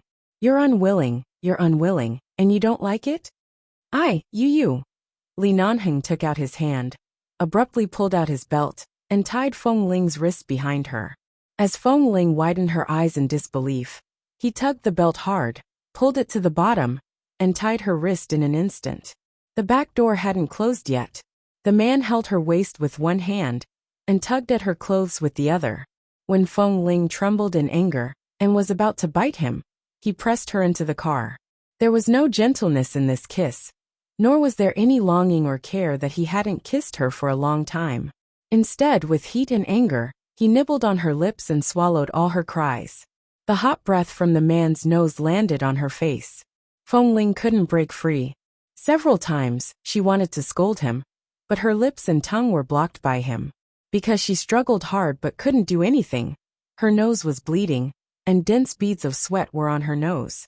His kiss became more and more forceful, as though he was going to suck her into a vortex. After kissing for a full 10 minutes, her clothes were removed. As the sun shone brightly outside, the temperature in the car was boiling. Feng Ling's face was crimson. Her oxygen was about to be exhausted, and her brain was buzzing. Li Nanheng's kiss deepened, as though he was tempting her to go crazy with him. Feng Ling was so angry that she lost her rationality. She didn't know when he would stop. If he continued kissing her, she would really die. Especially the fact that her wrists were tied by the belt. It caused countless resentment to burst out of her chest. She kept biting him, and in an instant, their lips were covered with wounds. Of course, he had the most, and her lips were red and swollen from the kiss. Li Nanheng, stop. Ugh. The man easily picked her up and let her sit on his lap. She could feel his strong muscles in this position. Even though he hadn't been in the base for many days, even though he wasn't used to training every day, this man's body was still shockingly strong. Don't go too far. Feng Ling panted, and said with some difficulty, as she suddenly sat up. Li Nanheng held her waist and looked at her coldly. Do you know what real disrespect is? I'm afraid you don't even know what it's like to seize something by force. Feng Ling's eyelids twitched. She stared at him. What are you doing? I'm warning you, don't. Before she could finish speaking, Li Nanheng had already held her waist and pulled her in front of him. Almost all the clothes on her body were removed, leaving only the thin and pitiful underwear. It rubbed against his pants. She could clearly feel the texture of his pants. It stimulated her whole body and made her tremble. Her whole body tensed up. The man's eyes were merciless and cold. He pinched her chin and forced her to come close to him. His deep eyes looked at her lips that had been kissed red and swollen.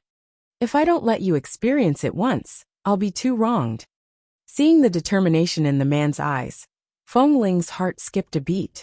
She subconsciously felt that he was going to be ruthless to her, and quickly tried to get up from him. However, her hands were tied, and her legs were separated. She anxiously tried to use the strength in her legs to get up, but no matter what, she could not defeat his strength. The man firmly held her down, and kept her in this position against his legs. Outside the car window, there was a cliff on the top of the mountain. The surroundings were desolate. It was as though he had returned to the half a year in the jungle of Malibu Beach. No one disturbed him, and he could do whatever he wanted. But at least at that time, Li Nanheng was patient and gentle. Every night after showering, he would hug and kiss her seductively. It was not like now, where the temperature in his eyes was so cold that Feng Ling was unable to resist. The more he pressed against his thigh, the more Feng Ling wanted to hide. In the end, because she was touched, even the tips of her toes were curled up. The corners of her eyes were slightly red as she looked at the man in front of her. The Li Nanheng in the past, no matter how domineering he was, at least, he wasn't like this at this moment. Feng Ling regretted it. She wanted to explain the topic of respect and disrespect, but the man did not give her a chance. He held her waist with one hand and unbuttoned his pants with the other. Hearing the movement of the man's zipper, Feng Ling shivered. Her curled toes immediately loosened, and she rushed to get up. However, the man suddenly held her waist and pressed her against the seat behind the car.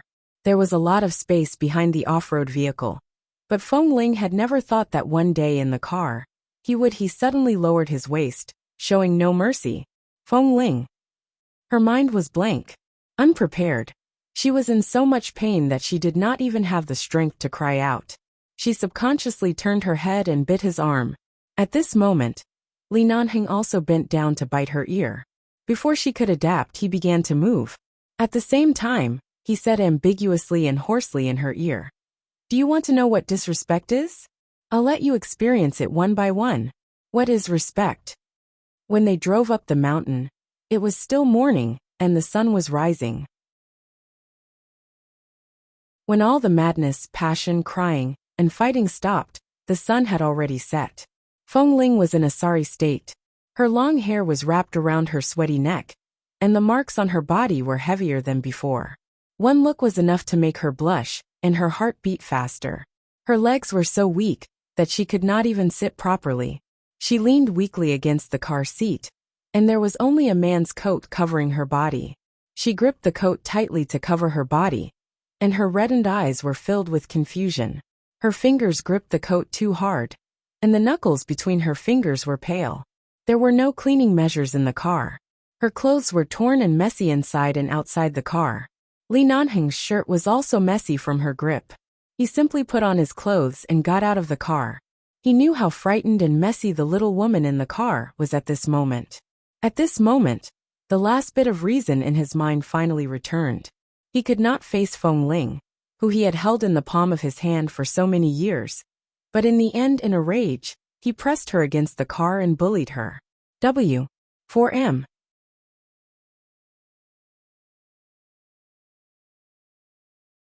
Chapter 1299. Li Nanheng lit a cigarette outside the car, and did not come in again. He couldn't face it. He bullied her in the car for several hours, listening to her cry until her throat was hoarse, listening to her bite his arm, and constantly shouting, "Li Nanheng, stop. Li Nanheng, I hurt. Li Nanheng, I hate you. Stop for me." But he still couldn't stop. When he finally regained his senses, he saw the disheveled woman lying on the ground weakly with a blank look in her eyes. Looking at her bloodshot eyes, it was as if his brain had suddenly been struck by a bolt from the blue. He finally woke up from the shock. What was he doing? Li Nanheng held half a cigarette in his mouth and looked back at the closed car door. Even though he couldn't see anything through the window, he knew that she was still curled up inside and couldn't move. He knew how ruthless he was today. Ever since Feng Ling returned to the Feng family for nearly a year, and then went to England for so long, she hadn't done it again for a long time. In the end, she was suddenly bullied by him in the car without any preparation. Not to mention Feng Ling's temper. Even Li Nanheng himself deeply doubted whether he could forgive himself. He was just angered by her words. Did he really have to use such a disrespectful method to make her feel the difference? Wasn't this digging a pit for himself to jump into? All the kindness he had shown her in the past had probably become negative now. In the end, the cigarette butt was too short. As if burned by the cigarette butt, Li Nanheng took the cigarette down and looked at the car door behind him. He first went to the front passenger seat to find a pack of wet wipes that had been thrown there at some point. Then he returned to the back door and was about to hand him the wet wipes when he entered the car. However, the moment he entered the car and approached, Feng Ling, who had been leaning against the seat motionlessly, suddenly trembled and shrank back. Seeing the trace of fear in her eyes, Li Nanheng's hand that was holding the wet towel froze. It was true. He bullied her too much. She was actually afraid of him. Li Nanheng simply pulled out the wet wipes and stepped forward to lift her coat to help her clean up. However, the moment he reached out, Feng Ling suddenly raised her red eyes and glared at him. "Get out!" Her voice was so hoarse that it was almost inaudible. She tugged the coat back hard and covered her messy body. Li Nanheng did not speak, nor did he snatch the clothes she was using to cover herself. He simply helped her wipe her exposed legs. At the same time, Feng Ling quickly curled up her legs and said hoarsely and angrily, "Get lost." Seeing that he still refused to leave and insisted on wiping her body, Feng Ling gathered all the strength she could muster and abruptly raised her hand to slap him hard on the face. Pa! The slap did not make Li Nanheng's face pale. Instead, he felt more comfortable. He looked at her and said softly, "Now do you know what it means to be disrespectful?" He looked at her and said in a low voice, "Nanheng's Feng Nanheng Feng Ling Feng Feng Feng Nanheng and Feng. Do you need to prove it with your own actions?" Feng Ling's eyes were still red. She glared at him. "Li Nanheng, I can't wait for you to jump off the cliff. I can't wait for you to jump off the cliff." The man pursed his lips and looked at her silently for a moment. Then he placed the wet wipes by her hand. "If you really want to see me jump, okay, I'll jump." Feng Ling was speechless. She was so angry that her chest hurt even more. She suddenly turned her eyes away and closed them without speaking, but tears fell from the corners of her eyes. She was really crying. Because of the pain, because of the scenes that happened in the past few hours, because of the humiliation, and because she didn't dare to ask him to jump. She hated herself for being soft-hearted. But if she really asked him to jump, she knew he would definitely jump. Even if the result was just because of her momentary anger. How could he treat her like this? He might as well die. Feng Ling gritted her teeth and clenched the coat tightly. But what made her even more humiliated was that even the coat was his. Her own clothes, both inside and outside, were in tatters. Li Nanheng watched her cry and reached out to carry her over. However, Feng Ling turned her head and bit hard on his wrist. Just now, she had bitten him many times, and his arm was already covered with bite marks. But he carried her over as if he couldn't feel the pain. Feng Ling raised her head and said angrily, "Don't touch me." He paused and looked down at her like a wounded beast. Feng Ling's voice trembled with hatred. "I'm in great pain. Don't touch me. Let me be alone for a while." He had heard her say that it hurt more than once. Li Nanheng looked down at her curled legs. "I'll take you to the hospital." "No need." Feng Ling covered her body with the large coat and tried to curl up her legs to cover them. She might as well jump off a cliff instead of going to the hospital for this kind of thing. However, although Li Nanheng didn't touch her again, he couldn't let her continue to hurt like this. He was indeed too ruthless at that time. He knew that she was in pain, but he didn't restrain himself. He went to the trunk and found a thin blanket for her. Feng Ling took the blanket and covered herself with it. She did not speak. Even if she didn't go to the doctor, she had to at least apply medicine. Otherwise, she would have a hard time these days. Seeing that she seemed to have a sense of security wrapped in the blanket, Li Nanheng returned to the driver's seat to drive. Feng Ling knew that he was going to drive down the mountain. She closed her eyes and leaned against the back without speaking. The mountain road was rugged.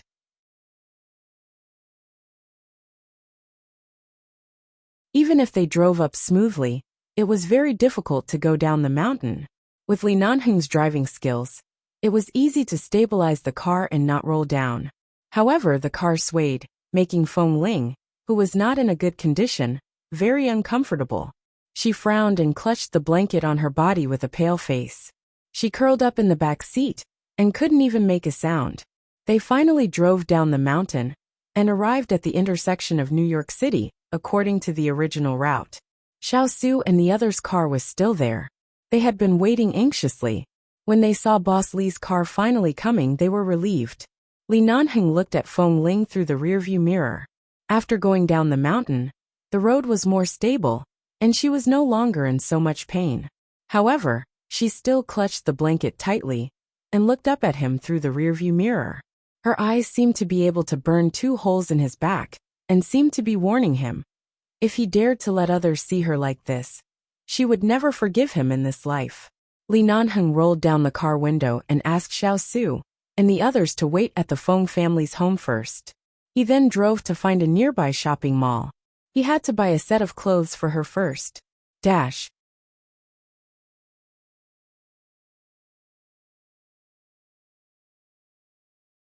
Chapter 1300. After buying clothes and medicine, Li Nanheng parked the car near the shopping mall and quickly went to buy everything he needed. When he returned, He saw that Feng Ling was still curled up there with her eyes closed as though she had fallen asleep. Li Nanheng stepped forward to help her over. He wanted to help her put medicine on her lower body before helping her change her clothes. After all, there might really be some lacerations down there. However, as soon as he helped her over, Feng Ling's head drooped weakly to his side. Li Nanheng paused and lowered his eyes to look at the person in his arms. The touch of his hand was unbelievably hot. He frowned and raised his hand to touch her forehead, neck, and back. It was very hot. Feng Ling, Li Nanheng quickly wrapped her up tightly with a thin blanket. Don't sleep. You have a fever. Feng Ling frowned slightly, but could not open her eyes. However, she was still conscious in her heart. Ever since she returned to the Feng family, her stomach had bled, and she had a high fever after 2 days of freezing rain. Although her body had recovered later, it was very easy for her to have a fever. Once there was any inflammation or cold, she would have a fever, and the fever was very severe. Jin Wan had said that this kind of phenomenon often occurred in medicine. It was the sequela of severe physical exhaustion. She would occasionally have this kind of situation. Usually, there was nothing wrong with her, but she was especially prone to a fever. As long as she had a fever, she would be in a daze until the fever subsided. In the year that Feng Ling was in England, she only fell ill once, and it was because the weather in London was wet and cold. That time, she went out early in the morning to do something and wore too little. When she got out of the car, it happened to be raining. She caught a cold and was drenched by the rain. After returning, she had a high fever for a day and a night. At that time, it was said that she was in a daze from the fever. Xiaoba had been staying at her house to take care of her. When she woke up the next day, Xiaoba said that she had a fever the night before. It was really scary.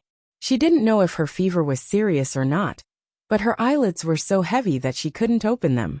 Even though she knew who was hugging her and knew that she had to leave this bastard's car as soon as possible, she couldn't open her eyes. He didn't even need to think to guess that it was probably because he had injured her lower body.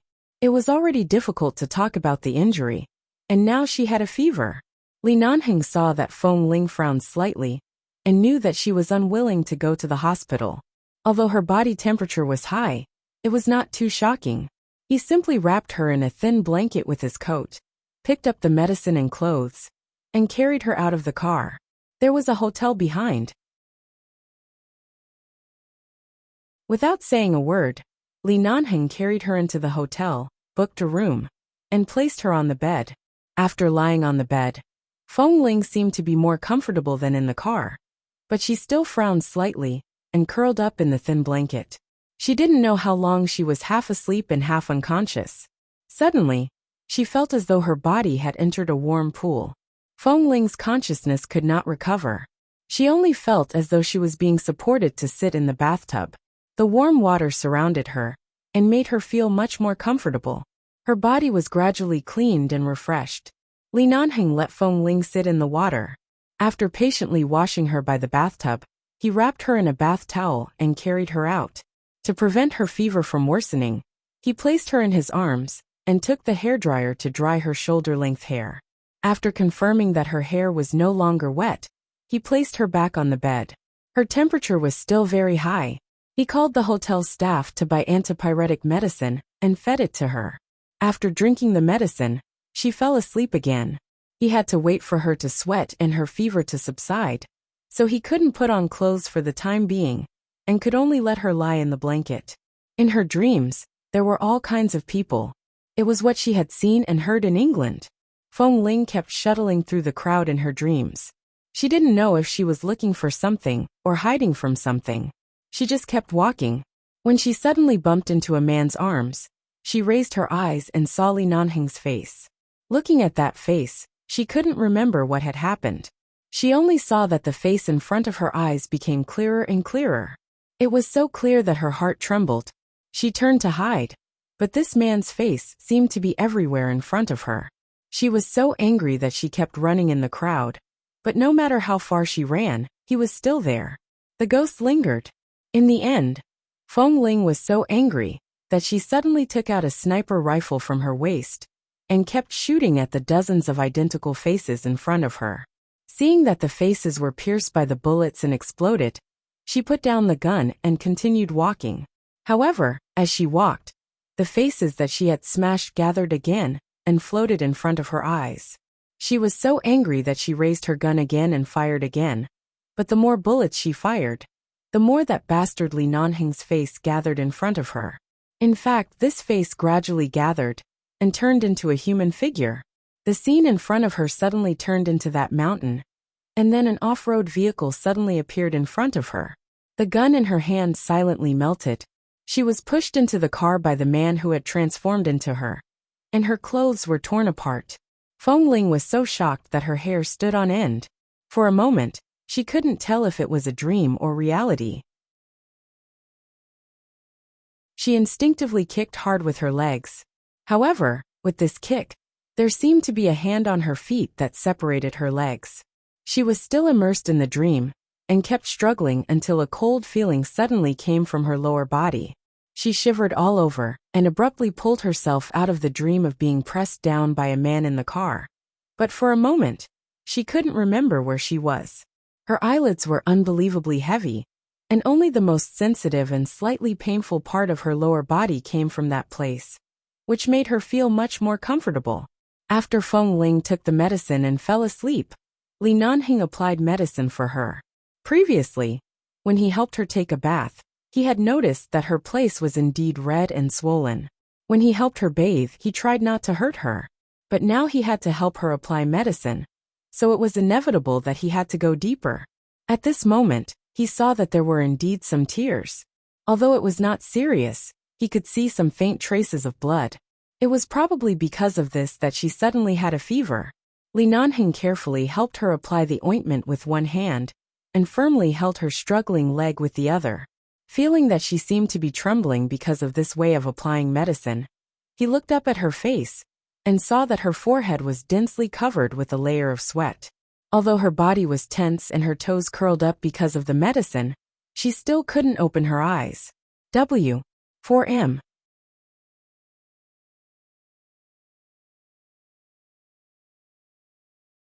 Chapter 1301. Sweating meant that the fever had subsided. Li Nanheng slowly put her leg down to avoid hurting her again. He covered her with the quilt again, and reached out to touch her forehead. The temperature dropped a little, but it was still slightly higher than usual. Perhaps it was because of the burning pain down there, but now because of the cool mint of the ointment, it felt more comfortable. However, it was still a little uncomfortable. Feng Ling furrowed her brows in her sleep, and rubbed her legs uncomfortably. Li Nanheng pressed her down, bent down to whisper against her lips, "Don't move. The medicine I just applied has an anti-inflammatory effect. It'll be fine tomorrow, okay?" As expected, Feng Ling didn't move anymore. She tilted her head and continued to sleep. Li Nanheng went to get a towel to help her wipe the sweat on her body. The afternoon passed and evening came. When it was dark, Feng Ling opened her eyes after a nap and saw the Nordic-style ceiling light in the hotel room. She was stunned for a long time before she seemed to smell food. She turned around and saw a hotel dining car placed by the bed. She moved a little and found that she was not wearing anything under the quilt. However, her body had been wiped clean after sweating, and it was very clean. Feng Ling glanced at the food on the dining car. She didn't need to guess to know what was going on. These were all the food she had ordered at the airport in the base cafeteria. It was Li Nanheng. Feng Ling closed her eyes and was about to sit up. At this moment, the door of the suite on the other side of the room opened, and the man's tall and straight figure came over. The moment she saw Li Nanheng's face, she recalled the scene she had experienced in the car, and her eyes instantly turned cold. "You're awake. Eat something." Li Nanheng didn't ask if she was still uncomfortable or in pain. As long as she didn't want to answer, it was useless to ask anything. It was better to let her eat to preserve her strength. As expected, Feng Ling didn't speak, but just looked at him coldly. Li Nanheng came over and picked up a bowl of noodles on the dining car. He picked up some side dishes and put them on the plate. He sat by the bed and helped her up to eat. When he stretched out his hand, Feng Ling's expression shrank, and she watched him warily. "Li Nanheng, eat first. I know you're angry, but don't make things difficult for your body." You can't return to the Feng family in your current state. Even if you want to kill me, scold me, or hit me, you have to have the strength to do it. Feng Ling said hoarsely. Since you know that I want to beat you, scold you, and kill you, you still want to do such a thing? Li Nanheng fed the noodles to her mouth and said calmly, My self-control has never been effective in front of you. I used to endure it again and again. Today, I just didn't restrain myself. Don't you know how much of your words are deliberately provoking and angering me? Feng Ling looked at him in disbelief. Li Nanheng, do you mean you're in the right even though you raped me? The man sent the noodles to her mouth and said softly, Open your mouth. After speaking, Feng Ling closed her mouth and looked at him with pursed lips. She didn't open her mouth, so he wasn't in a hurry. He just looked at her patiently. Not hungry? And stamina? Can you do it again? Hearing that she could do it again, Feng Ling clenched her fists under the blanket and stared at him coldly for a long time. It wasn't until Li Nanheng broke the noodles that he unhappily picked up some more noodles and brought them to her mouth that she slowly opened her mouth and reluctantly ate the noodles. She chewed very slowly.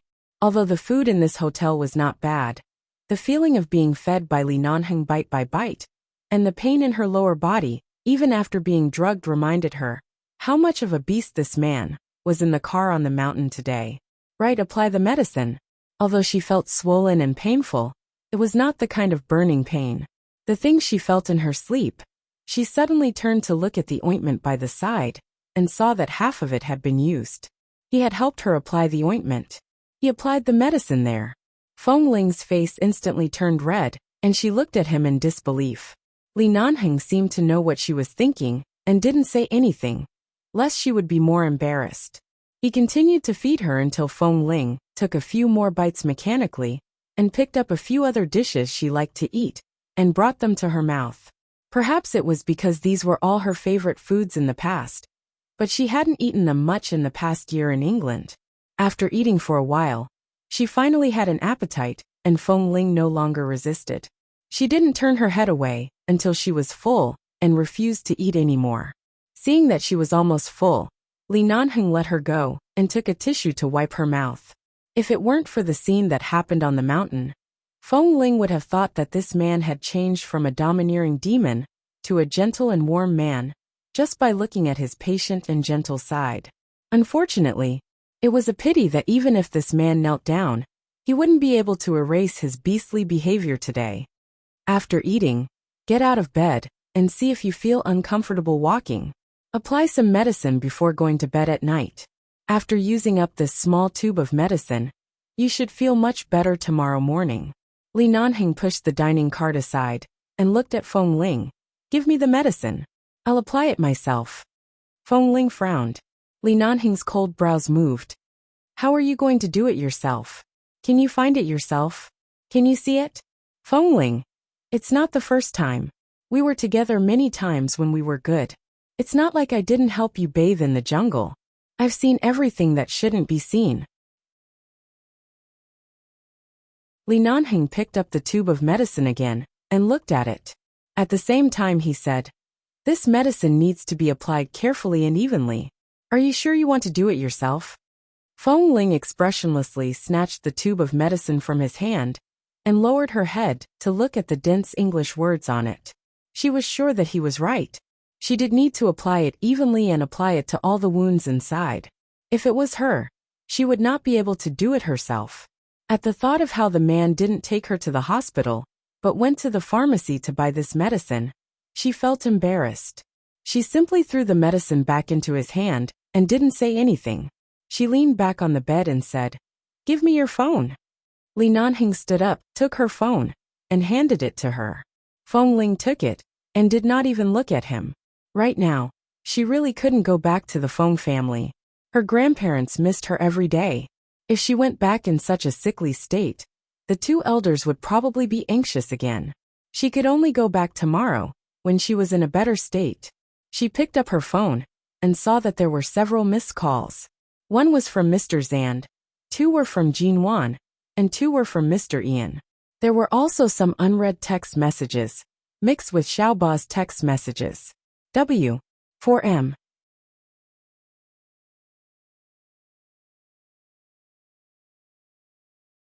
Chapter 1302. Feng Ling leaned against the bed and replied to the messages one by one. Li Nanheng called the hotel staff to come in and pushed the dining cart away. After a while, someone came and the room returned to silence. Feng Ling had been lying on the bed, tightly covered with the blanket. Li Nanheng poured a glass of warm water and sat down by the bed. He placed the glass on the bedside table beside her. Your body temperature is still around 37.5 degrees. It's still a low fever. Drink more water. Feng Ling did not respond, nor did she look up at him. She just remained silent. Li Nanheng sighed inwardly. The problem between him and Feng Ling was not particularly big. Back then, she was indeed very angry, but after all, it was not a matter of principle between the two of them. She was just angry that he did not even ask her before helping her make a decision for the future and removing her from the base. However, it was clear that he had raped her in the car. He had really committed a big crime. Because Feng Ling had been under the blanket, and her fever had not completely subsided, she would occasionally sweat. Li Nanheng sat silently by the side and watched her. She ignored him and did not say anything, so he did not speak.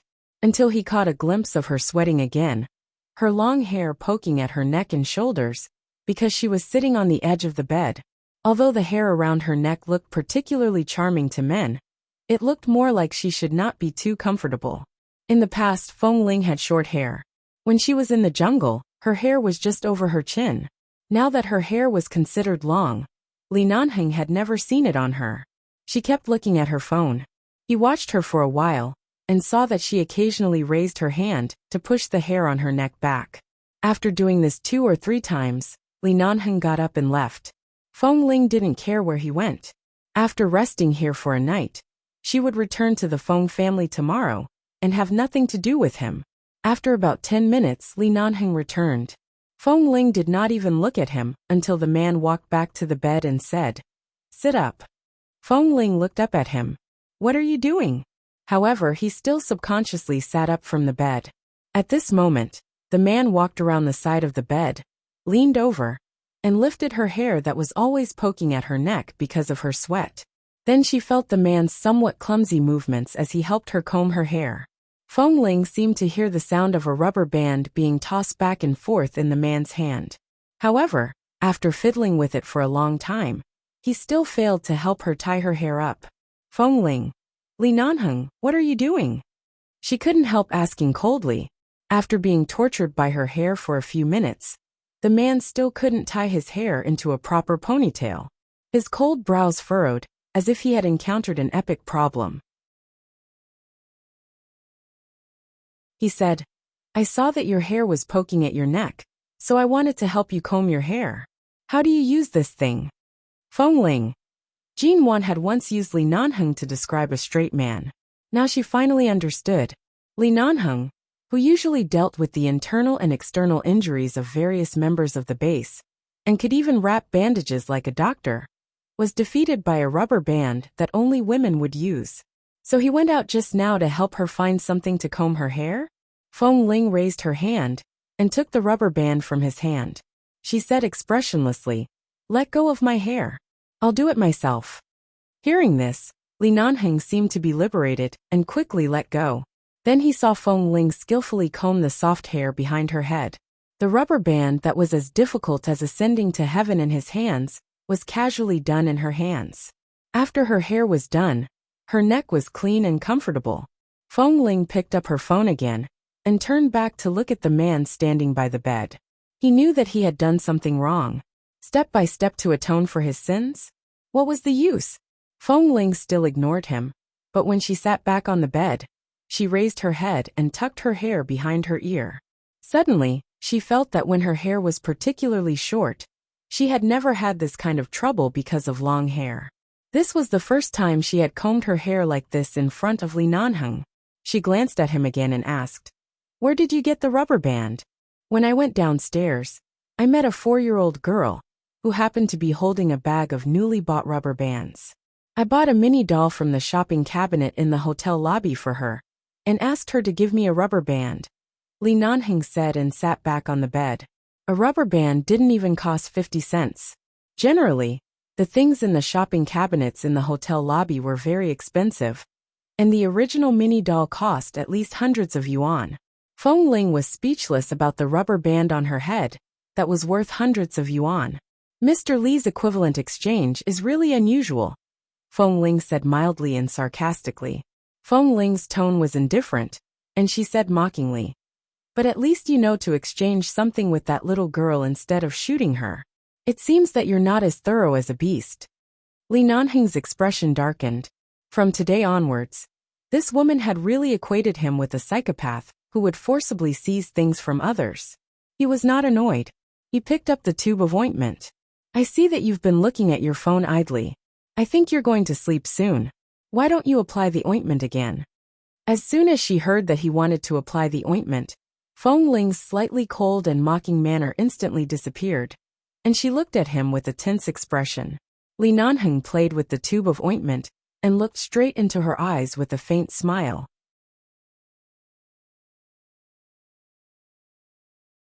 "At least I know to take care of you before separating your legs, instead of directly breaking them open. It seems that I'm indeed not as thorough as a beast." Feng Ling's fingers tightened, and she looked at him coldly. "Li Nanheng, you brought me back from England and tortured me like this. Are you very proud of yourself?" The man looked into her eyes. "You've been expelled from 11 base, and I've also expelled myself. From the age of 13 to the age of 23, you, Feng Ling, have been rooted here for 10 years. In the end, you said that you can attend a dinner party with another man and casually have a candlelight dinner with roses. You're very proud to see me being provoked, aren't you?" As he spoke, Li Nanheng leaned forward on the chair and looked into her eyes at close range.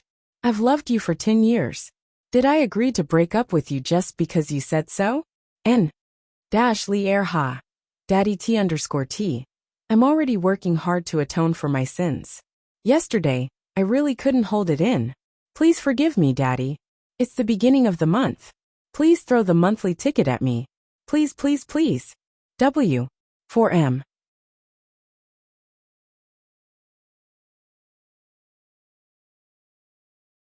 Chapter 1303.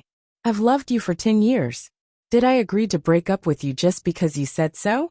Li Nanheng was not a person who was obsessed with a certain topic.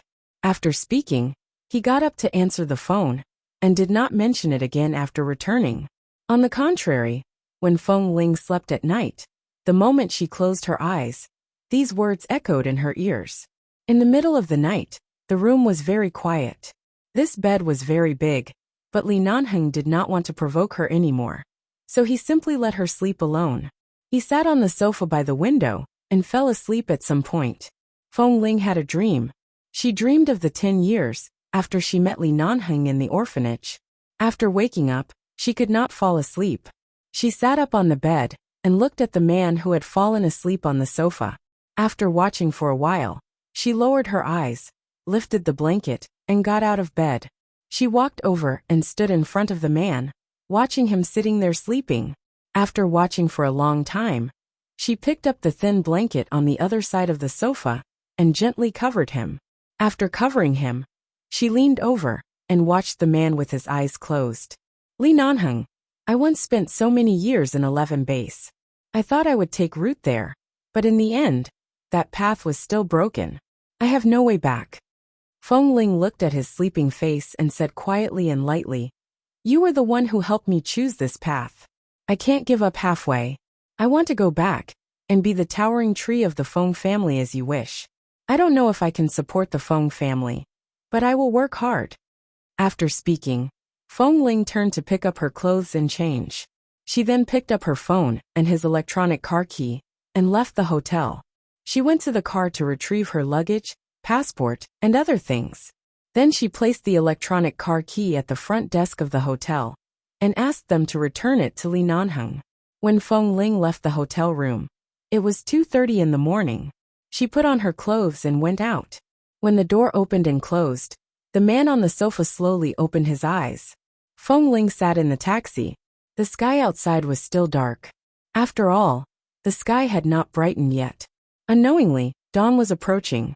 She arrived at the entrance of the Feng family's villa in New York. Not many people knew that she had returned. After all, Li Nanheng had suddenly brought her back.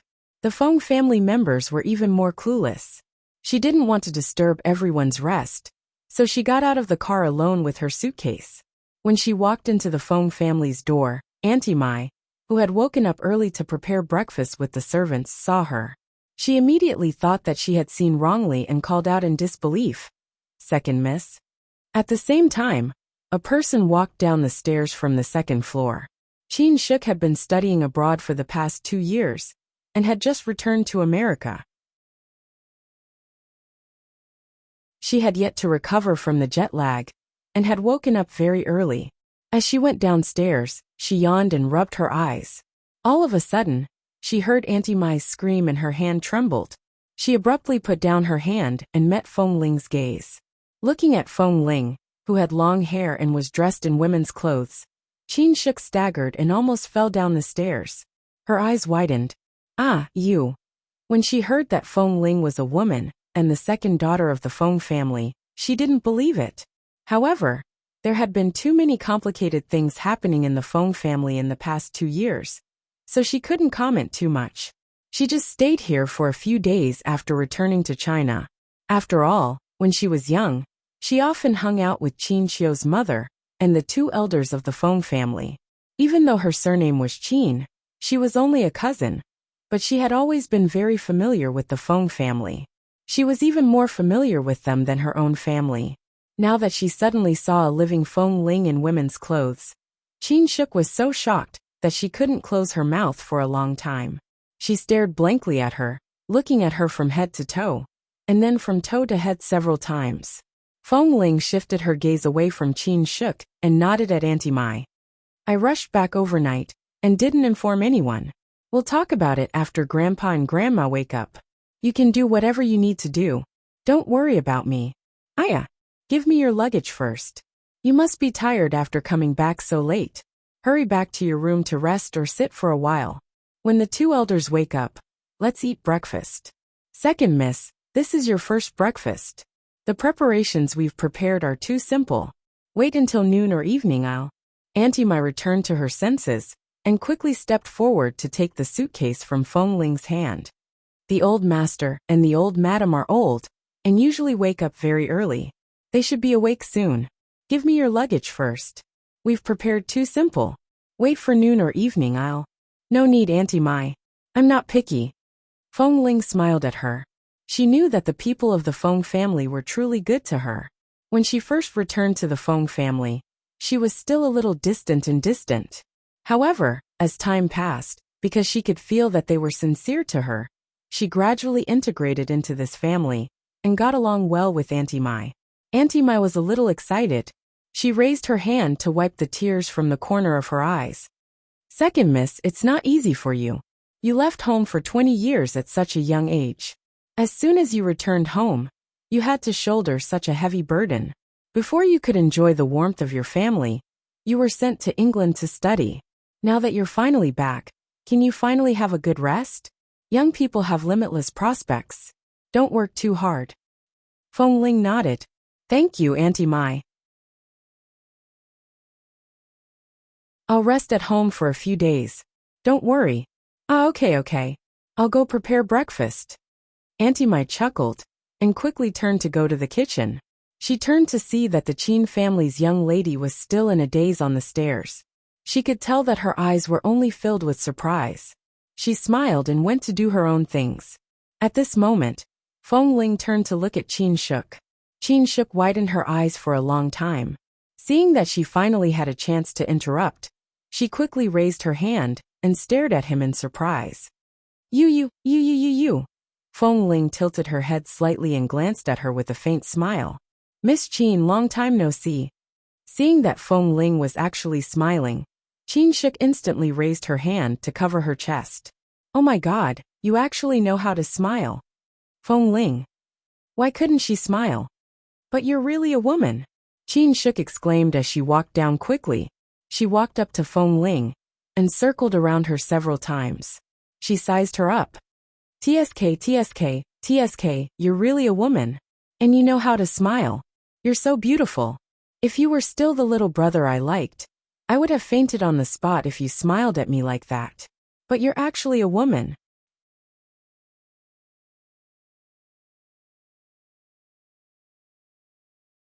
Chapter 1304. Feng Ling curved her lips and looked at her from the corner of her eye. So what if I'm a woman? Can't you faint when a woman smiles at you? Hey, stop. Qin Shuk raised her hand and gestured for her to stop. Little Feng Ling. Oh no, it's not little brother Feng Ling. It's cousin Feng Ling. Yes, cousin. You and Feng Mingzhu are both my cousins. But you shouldn't be much older than me, right? As she spoke, she looked at Feng Ling up and down for a while. Perhaps you're my cousin. You're still young. Be careful. Now that you're a woman, don't speak with such a seductive expression. Do you know that you're my first love? Do you know that my heart is bleeding when you stand in front of me dressed like this, and with such long hair? My youth, my budding feelings, actually fell into the hands of a woman disguised as a man. I can't accept it. Although Qin Shuk strongly expressed her unwillingness, she only kept walking back and forth in front of Feng Ling. From time to time, she would clench her fists angrily to express her unhappiness. However, this caused Feng Ling to be unable to hold back the polite smile on her face. After thinking for a moment, she picked up her phone and handed it to her. Seeing her actions, Qin Shuk instantly raised her eyebrows. What are you doing? Didn't you dream of getting my phone number back then? Feng Ling tilted her head. Take it. Remember it yourself. Qin Shuk. Although she looked very unwilling, Qin Shuk turned her head away with an arrogant expression. Who wants your phone number? Especially since you're still a woman. Let me tell you, my sexual orientation is very normal. I'm only interested in little brothers. With that, she suddenly reached out and took Feng Ling's phone. She quickly and decisively pressed a number. When her own phone rang, Qin Shuk saved her number in Feng Ling's phone.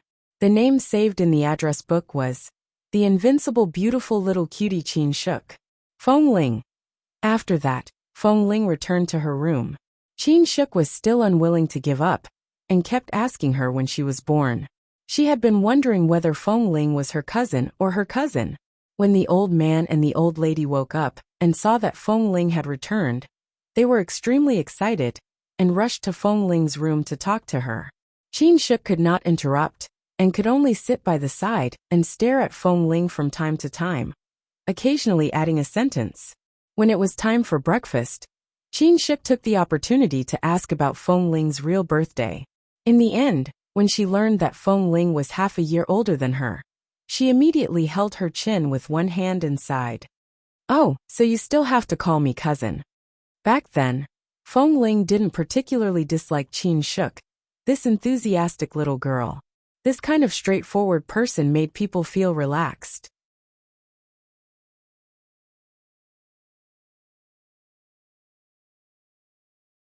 She rarely interacted with others, but Feng Ling treated Qin Shuk better, and could chat with her at the dining table. I didn't expect the cold little brother in the past to be so approachable now. Qin Shuk sighed. It's a pity that she's a woman. Shuk, what are you saying? Old Madame Feng didn't know that Qin Shuk had liked Feng Ling. She thought she was stirring up trouble, and quickly glared at her. Qin Shuk immediately stuck out her tongue at Feng Ling. Feng Ling also curved her lips lightly. Grandma, it's okay. Cousin Shuk is joking with me. Seeing that Feng Ling didn't mind, old Madame Feng was relieved. After all, Shuk often hung out with Mingzhu. Although Qin Shuk was straightforward and didn't have many thoughts, she was afraid that she would be dissatisfied with Feng Ling because of Feng Mingzhu. But now it seemed that she was overthinking. Qin Shuk actually liked Feng Ling. Since their relationship could be very harmonious, she might as well strike while the iron was hot. Shuk, haven't you finished all your advanced courses outside? Old Madame Feng asked as she picked up some food for Qin Shuk. Shouldn't you settle down in America? I don't think you like to return to Los Angeles.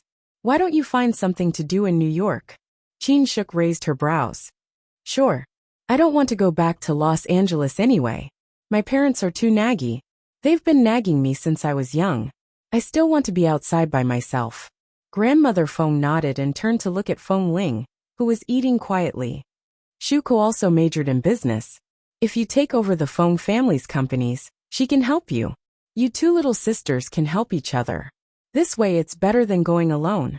Grandmother Feng nodded and turned to look at Feng Ling, who was eating quietly. Oh, Qin Shuk raised her brows. Grandaunt, so you want me to accompany cousin Feng Ling to help you manage the Feng family's companies? Old Madame Feng immediately smiled and glanced at her. Why? You don't want to? Qin Shuk blinked and turned to look at Feng Ling. I'm fine with anything. It just depends on whether cousin is willing to let me stay by her side to help. Feng Ling put down the cutlery in her hand and looked at Qin Shuk seriously for a while. Then she asked, I'm definitely willing. But before I let you stay, I have to confirm one thing. What is it? Cousin, tell me. There's nothing wrong with your sexual orientation, right? Qin Shuk.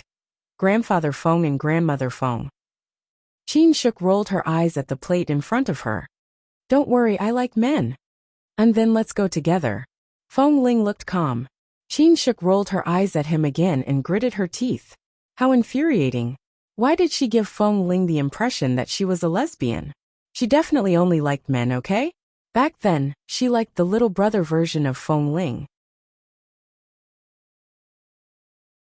Now that she had such a powerful cousin, not to mention that she didn't have this sexual interest, even if her brain was flooded and she really liked women, she probably wouldn't be able to handle someone like Feng Ling. Old Madame Feng smiled and turned to Grandfather Feng.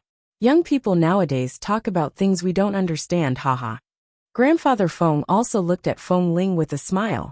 It's good that Shuk is helping you. We can be more at ease. Don't quarrel with each other. If there's anything unpleasant, just tell us. We watched Shuk grow up and know her temper. She doesn't have any complicated thoughts. She's just a little impatient. Feng Ling, please be more tolerant of her. If you can't take it anymore, tell us. Aya, it's good enough that cousin doesn't bully me. You actually said that I have a bad temper? Qin Shuk was unhappy. She turned to look at Feng Ling. With her skills, I can't even beat 10 of her. What else can I do to her? No matter what, I'm the one who's at a disadvantage, okay?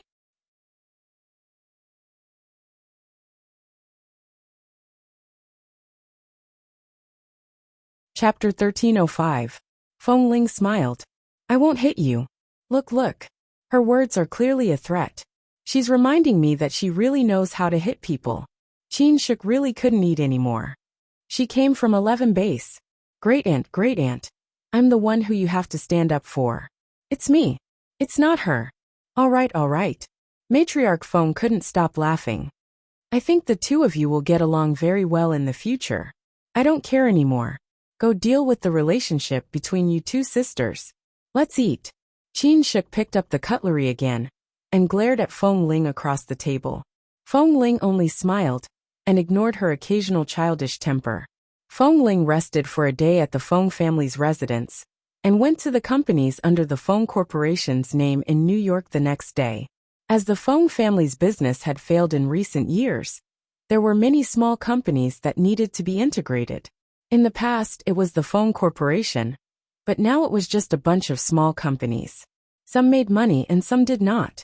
The two elders were old and did not have the energy to manage too much. They could only maintain the profits on the surface, but they could not continue to do more. Feng Ling and Qin Shuk sat in the car and looked at the information about all the companies under the Feng family's name.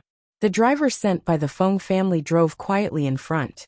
Although Qin Shuk usually looked like a carefree child, when it came to doing things, she was very serious. Especially when she sat in the car with Feng Ling to discuss the various plans the Feng family was facing. She had many unique opinions with Feng Ling. Then let's do it this way. When they arrived at the company's headquarters in New York, the car was parked outside. Feng Ling put the information aside in the car. I'm still a beginner in these areas.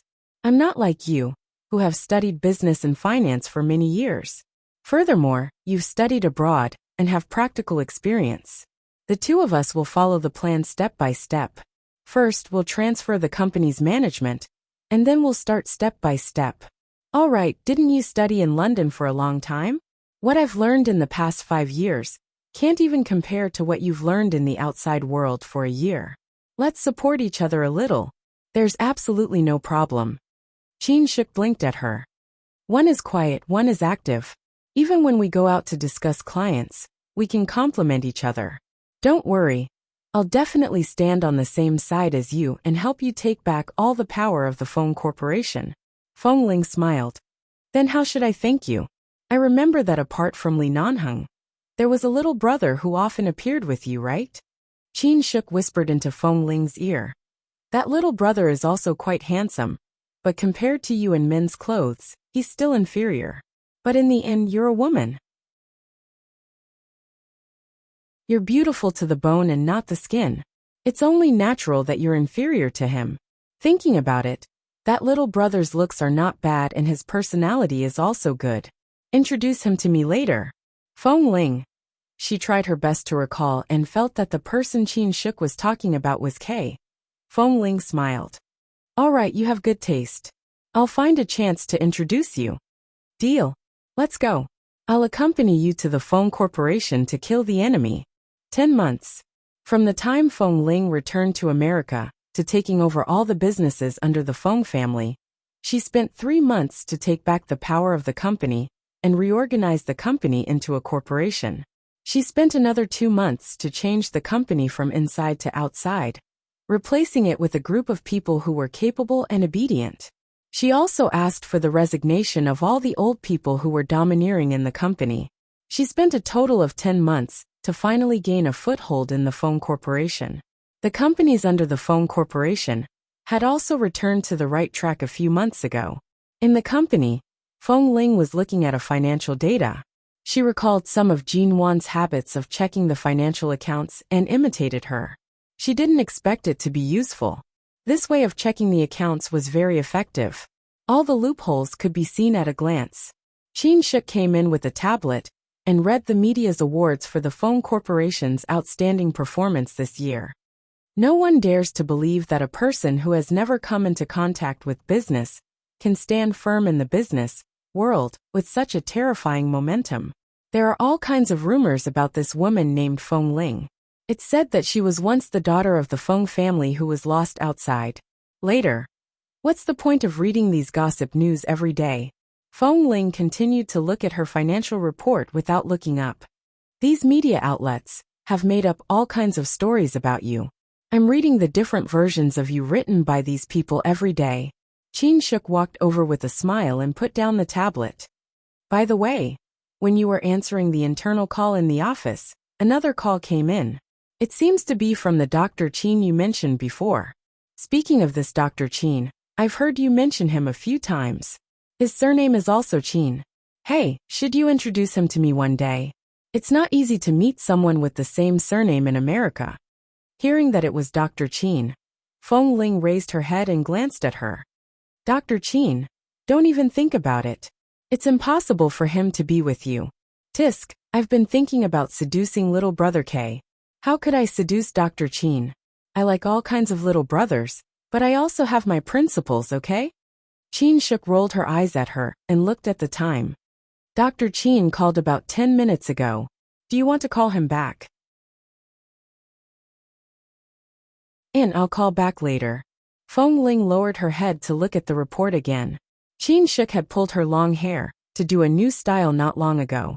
It was slightly curled and scattered behind her back. When she went to get her hair done, it was because she wanted to meet a long-term client. Qin Shuk said that she looked like a little girl all day long and looked easy to bully, so she took her to have her hair permed. Feng Ling gradually got used to it. Occasionally, when she looked at herself in the mirror, which was completely different from the short-haired tomboy in the past, she would be absent-minded and wonder if the woman in the mirror was still herself. When Qin Shuk went out to prepare for the executive meeting, Feng Ling put down the report in her hand, picked up her phone, and called Dr. Qin. Hello, Dr. Qin, what's the matter? Hearing the man's words, Feng Ling's hand, which had just put down the report, stiffened. Jinwan, how did she get shot? Is it serious? Where? Los Angeles?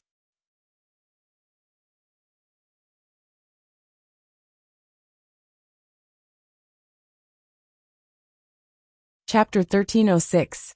Feng Ling had planned to return to England to stay with Mr. Zand for a few days, but Jin Wan's sudden accident disrupted her original plan. If it was just a minor injury, it would be fine. But Dr. Chin had specially flown to America from High City and would transfer to Los Angeles in New York. If it wasn't a big deal, Dr. Chin wouldn't have told her to be mentally prepared. Because Jin Wan had been shot by a gunshot, and it was about 3 inches below her neck. That kind of place was almost fatal. She stood up in fear. She didn't even have time to change her clothes or pack her things and walked out. Hey, where are you going? Chin Shuk was still outside and hadn't walked far. Hearing the sound of the door opening, she turned to see Feng Ling walking out quickly. Feng Ling had never been used to wearing high heels, but on some occasions, she had to wear them to match her clothes. She was wearing high heels today. Usually, as long as she wore high heels, she wouldn't walk very fast, but today, she walked like the wind. A friend is seriously injured. I have to go to Los Angeles now. I'll go with Dr. Chin later. Help me take care of the company for a few days. Feng Ling left in a hurry without looking back. Hearing the seriousness in her tone, Chin Shuk quickly followed. Who? Seriously injured in Los Angeles? Is it Li Nanheng? Feng Ling's voice was heavy. Jin Wan.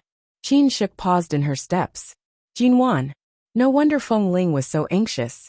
This was not the first time Feng Ling had heard of this Mrs. Mo. She was truly one of the few good friends she had in her life.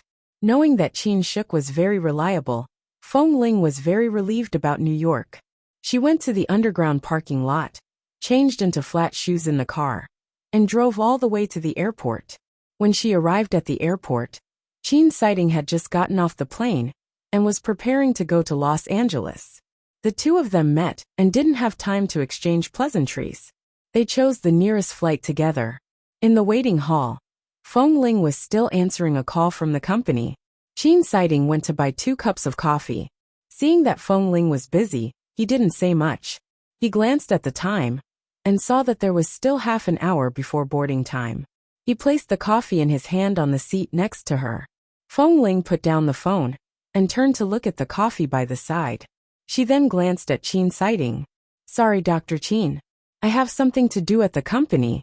I've only taken over for a few months. I still have a lot to deal with. It doesn't matter. You must be much busier than before. Chin Sighting smiled understandingly. Back then, you were still a little Feng Ling who only listened to orders in 11 base. Now that you've grown up, you're CEO Feng. Feng Ling sighed with a smile. What do you mean by always? To let a person who knows nothing about these things forcibly cut off everything in the past, swallow it whole, and relearn these things that he has never come into contact with before.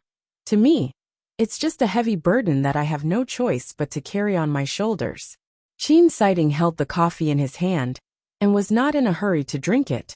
He just looked at her. So, it was Li Nanheng who cut off the pass for you. That's why you've been ignoring him like this? Not just that. That bastard had kidnapped her from England 10 months ago and had tortured her in the car for a few hours. It was so painful that she was still scared when she thought about it. I didn't leave anyone hanging. Feng Ling also picked up the coffee, opened the lid on the cup, and gently blew on it.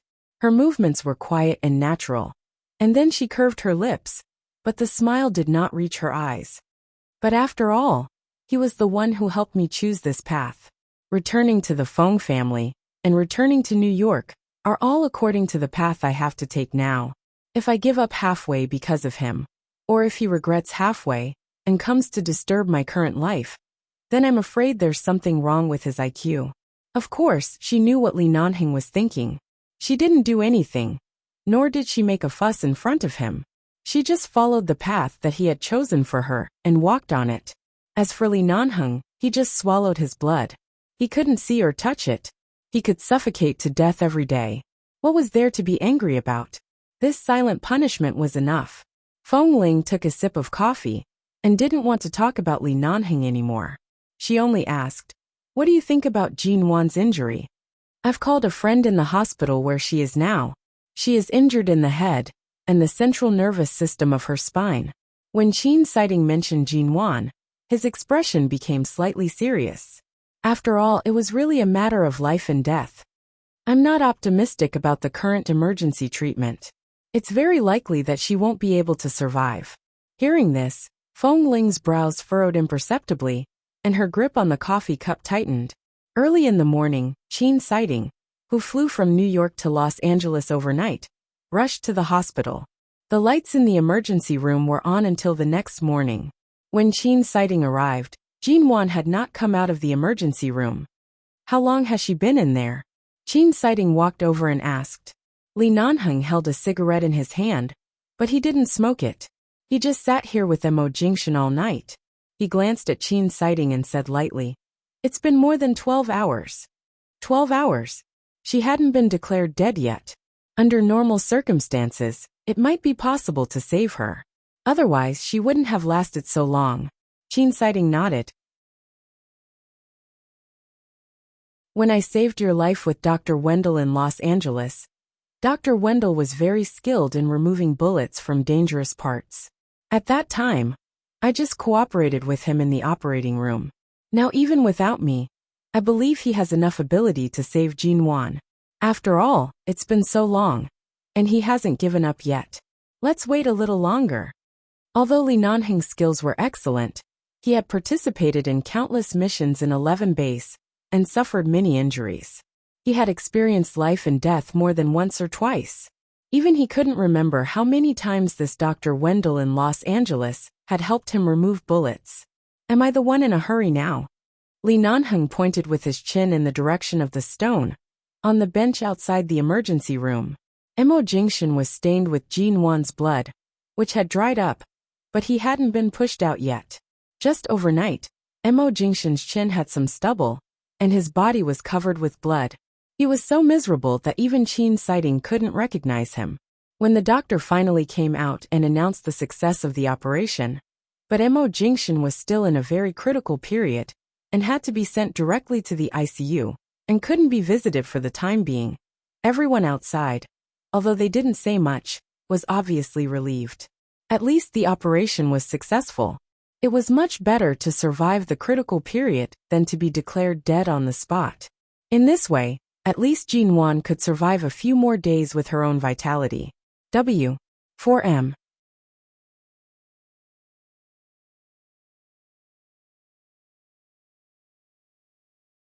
Chapter 1307. Kay asked Qin Sighting why Feng Ling didn't come to the hospital. Didn't he say that he would bring Feng Ling here when he transferred to New York? Qin Sighting spread his hands. We did fly here together, but after landing she disappeared. I was in a hurry to get to the hospital, and didn't go to find her. Kay. Nanheng had been waiting for Feng Ling to appear. But after waiting for a long time, she didn't come to the hospital. In this operation, he was ordered to go back to the base to mobilize people, planes, vehicles, and guns.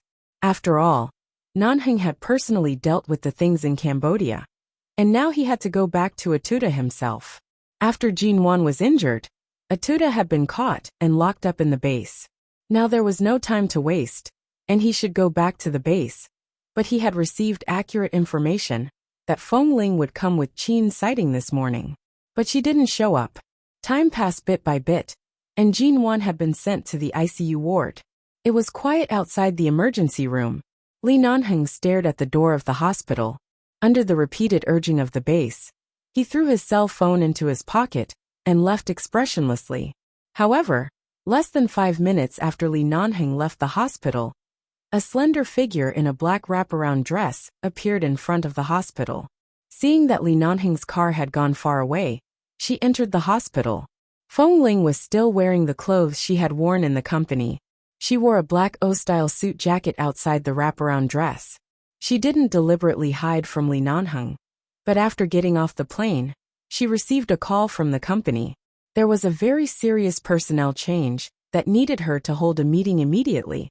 So she specially found a quiet lounge and communicated with the personnel department on the phone for a while. After finishing her work, Qin Sighting had left because the hospital was very urgent, but he sent her a text message and wrote down the location of the hospital. When Feng Ling rushed over, she heard 2 doctors talking about Jinwan outside the hospital. When she learned that Jinwan's operation was successful, but she was still in critical condition, she was a little relieved. At the same time, She saw Li Nanheng inside, so she didn't go in. Instead, she went out to buy some fruit from a fruit shop. After Li Nanheng left, she came in. There were still many old friends from the base here. Not wanting to be recognized, she put on a pair of sunglasses. Kay had just answered the phone and was about to come out of the hospital when he suddenly saw a woman with long wavy curly hair, dressed very feminine, and wearing sunglasses walking in. He didn't pay much attention to her. After all, there were many beautiful women in Los Angeles, and such enchanting and charming women were not uncommon. However, at the moment when he brushed past the woman, his footsteps abruptly slowed down.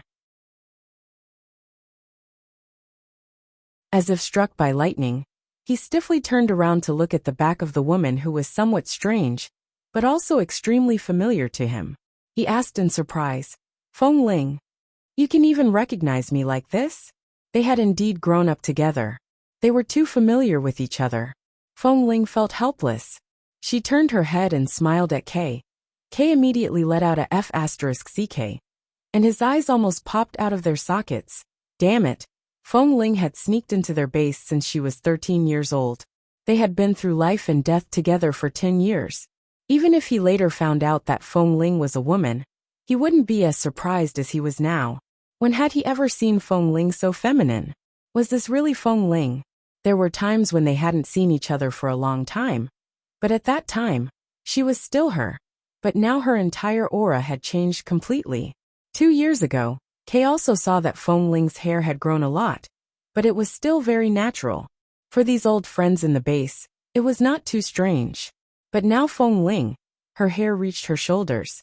Although it was still black, it was simply permed into a natural curl, and the undyed long hair fell on her shoulders simply and elegantly.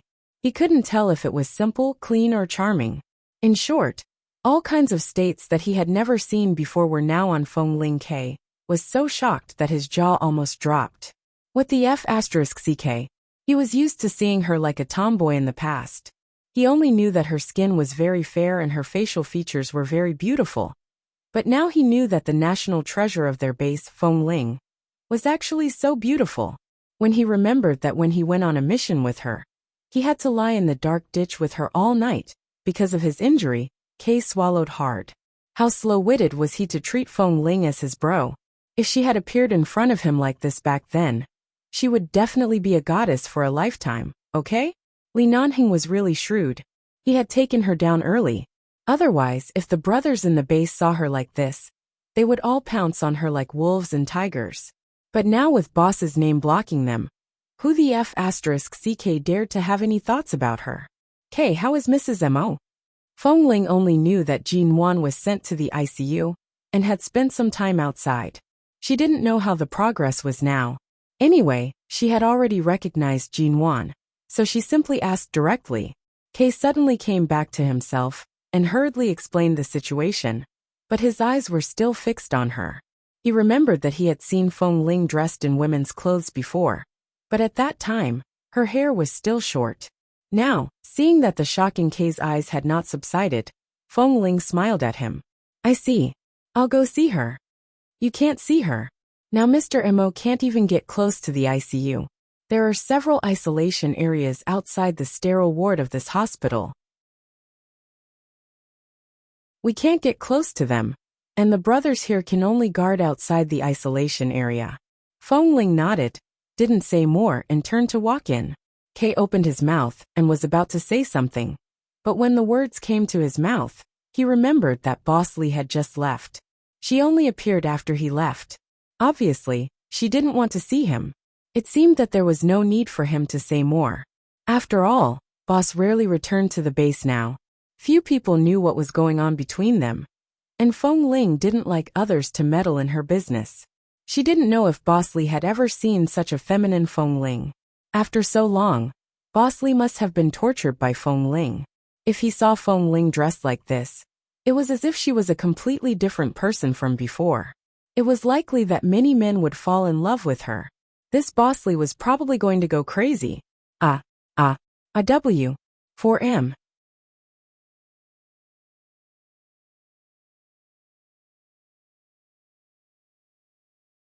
Chapter 1308. Jinwon didn't wake up in the ICU for 3 days. It was said that Mr. Mo sat outside like this for 3 days and barely slept. Although Mr. Mo had a strong heart, Jinwon had once said that Mo Jingshan was so calm that he didn't look like a human. But right now, Mr. Mo had completely lost his composure. He was disheveled and dispirited. He was covered in Jinwon's blood, but he didn't wash it. Stubble almost covered his entire chin. He didn't speak or eat. He just sat there waiting. Everyone was worried that if Jinwon really didn't wake up, would Mr. Mo collapse? Everyone was trying to persuade him. But Mo Jingshan, who had always been calm and composed and could easily control everything in his hands, seemed to have lost all his godhood in the past 3 days after Jinwon took the bullet for him, leaving only a shell that was powerless to fight against life and fate. Finally, Qin Sighting found a way to take Mr. Mo to an empty ward to let him rest. It wasn't easy to let Mr. Mo sleep. However, that night, some of Atuta's men sneaked into the hospital, kidnapped the medical staff on other floors, disguised themselves as medical staff, and took Jinwon away from the ward. The isolation area inside was too far and too long for the members of 11 Base to approach. When they found out, Jinwon was already gone. When Feng Ling learned of the news, Qin Sighting had already taken the lead to chase after her. But there was still no news. Feng Ling was in a hotel near the hospital and was still negotiating with the company's executives in New York about the personnel change. When she suddenly heard the news, she turned on the computer and quickly contacted Dr. Qin. Qin Sighting was still driving outside. From the sound of the car, it seemed that he was chasing and racing. In order not to affect their chase, Feng Ling asked about the situation briefly. After understanding everything, she asked if there was anything she could help. Qin Sighting told her to wait for news. After that, Feng Ling waited in the hotel. In the end, she couldn't wait any longer, so she went to the hospital. She looked around the ward and saw several old friends in the base. The old acquaintances in the base were Kei, Hanjin, and Xiaosu.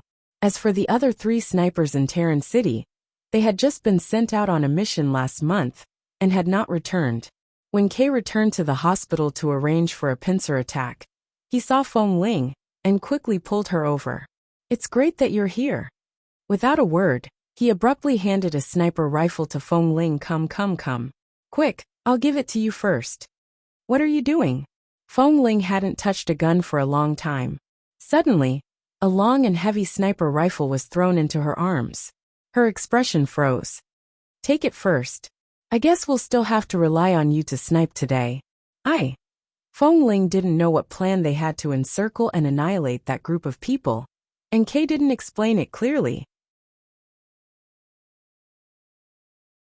He only told her to keep the gun by her side, and then turned to arrange other brothers. After Kei left with a team of people, Feng Ling looked at the sniper rifle in her arms. Although it had been so long, it didn't seem strange at all. She slowly clenched the handle of the gun and turned to look at the empty hospital corridor. When Qin Sighting came to look for Feng Ling, she had yet to return to the hotel. She had been waiting in the hospital. Seeing the sniper rifle in her hand, Qin Sighting did not say anything and let her get into the car. After that, he drove her to the highest hotel in downtown Los Angeles, chose a room on the top floor, and took her there. In the elevator, Qin Sighting briefly summarized the whole plan today. Kei followed Mr. Mo to encircle those people, but there were too many of them, and Jinwon couldn't stand any trouble now, so they had to finish the battle quickly. It was not impossible to fight head-on, but it would definitely hurt Jinwon. So there must be a sniper with excellent sniping ability to shoot from behind. At present, the only sniper that those people knew was Kei. They didn't know that Feng Ling was here, nor did they know the relationship between Feng Ling and 11 Base. Based on the current situation, Feng Ling was the most suitable person to shoot from behind. Feng Ling was silent for a moment, and then said, "I haven't held a gun for a long time. Maybe I can't hold it well. What if I accidentally hurt you? At this time, I'm afraid you can't refuse. Mr. Mo's future and Jinwon's life are now in your hands." Qin Sighting looked at her. In Jinwon's current situation, 1 more second, and she will die at any time. Feng Ling immediately looked up at the slowly rising number in the elevator and said calmly, Okay, I understand. When she reached the top floor, she entered the room that Qin Sighting had arranged for her. When she checked the distance from the opposite building by the window, Feng Ling saw that the group of people had forced Jin Wan to retreat to the balcony. Seeing that those people were surrounded by the Brothers of 11 Base, Feng Ling didn't say anything more and decisively set up a sniper rifle in front of the window. Although she was no longer wearing the uniform of 11 Base, and although she was no longer the short-haired capable sniper Feng Ling, at this moment, her movements were still as skilled as many years ago, and she didn't waste a single second. After making all the preparations, she aimed the gun at the back of the head of the person who restrained Jin Wan. Bang! It was a clean shot. At a distance of 500 meters from the opposite building, it hit the enemy's head. With one shot, the enemy was already bleeding on the spot. Seeing Mo Jingshan rush forward to take Jin Wan into his arms in an instant, Feng Ling withdrew the sniper rifle from the window and was about to carry the gun behind her back out of habit. But then she realized that she was no longer a member of 11 Base, and it was not convenient for her to take this thing with her. So she put the gun aside and looked back expressionlessly, only to see Qin Sighting, who happened to be looking at her calmly. You haven't touched a gun for a long time, right? Qin Sighting asked. I haven't touched a gun since I left the base, so I'm really out of practice. If it weren't for the fact that the person I'm saving today is Jin Wan, I wouldn't have taken this risk so easily. If I didn't aim accurately, I would have killed more than just her. Since Nanheng asked you to come, of course he trusts your marksmanship. Feng Ling's expression froze and she looked at him coldly. Li Nanheng asked you to find me? Otherwise, why do you think I dare to ask you to come? Since he's not too busy, and he's still in Los Angeles, why doesn't he come in person? Speaking of marksmanship, Kay and I were also taught by him. Isn't he the safest sniper? Guessing that she had fallen into Li Nanheng's trap, Feng Ling's expression was somewhat unkind. What do you think? Qin Sighting smiled lightly. There was nothing to say. If she didn't leave now, Li Nanheng would probably come up to her. She quickly put the gun away and walked out expressionlessly. Qing's baby has been sick with a fever for several days. Recently, Qing has been a little anxious and may make some mistakes. Please forgive me. W. 4M.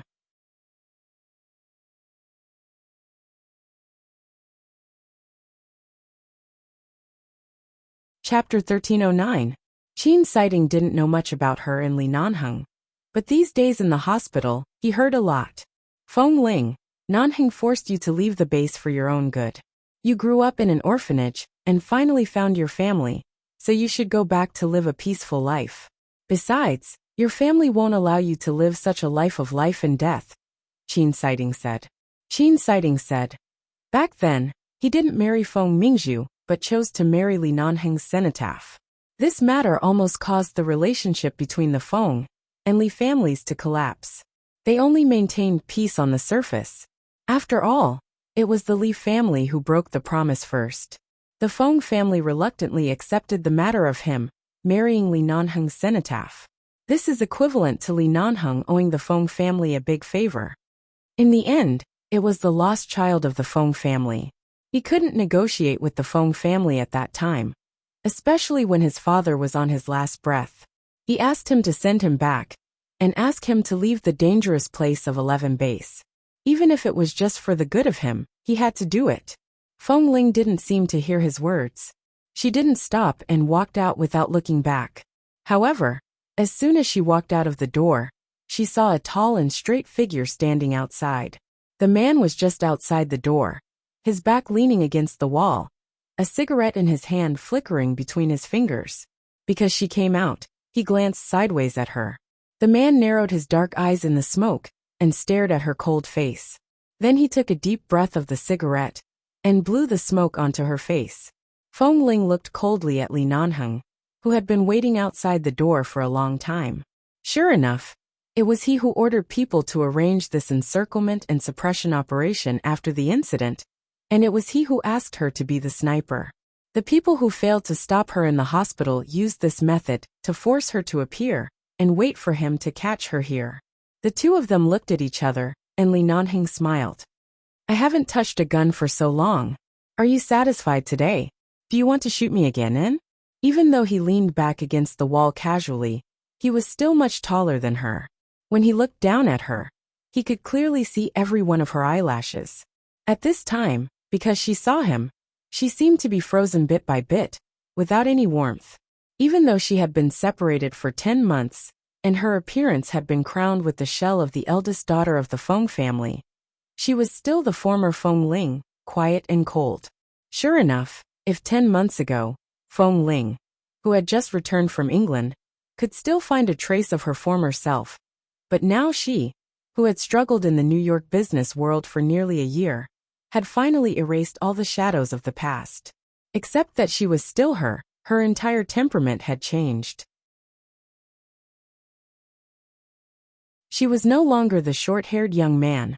Instead, apart from the sense of indifference and distance, there was also a hint of a woman's aura, the aura of a woman who mingled in the workplace. 10 months ago, she thought he was asleep, and the night she left. Feng family and Feng family. Then she really did it. His heart skipped a beat and ached a little. Li Nanheng threw away the cigarette, but in his hand, and stepped on it to extinguish it. He was about to reach out to hold her wrist, but she avoided him without leaving a trace. At the same time, she retreated a meter away. Li Nanheng lowered his eyes to look at her. He was the one who personally sent her away, and gave her enough time to grow up. She refused to let him help her. Even in the past 10 months in New York, when she encountered several business crises, he wanted to use the Li Corporation's name to finance and support her. But every time, he was rejected by her. All the financing documents were returned. She did not sign a single word, nor did she agree to it. Her appearance and temperament had changed, but her stubbornness remained the same. He asked in a low and hoarse voice, "Are you going to keep avoiding me?" As though not hearing him, Feng Ling turned around and gave up on taking the elevator. As the elevator was about to pass by him, she turned and walked toward the safe passage in another direction. Li Nanheng's expression faltered, and he walked over. Walking into the safe passage, Feng Ling had already walked down the stairs quickly. She was 1 floor away from him.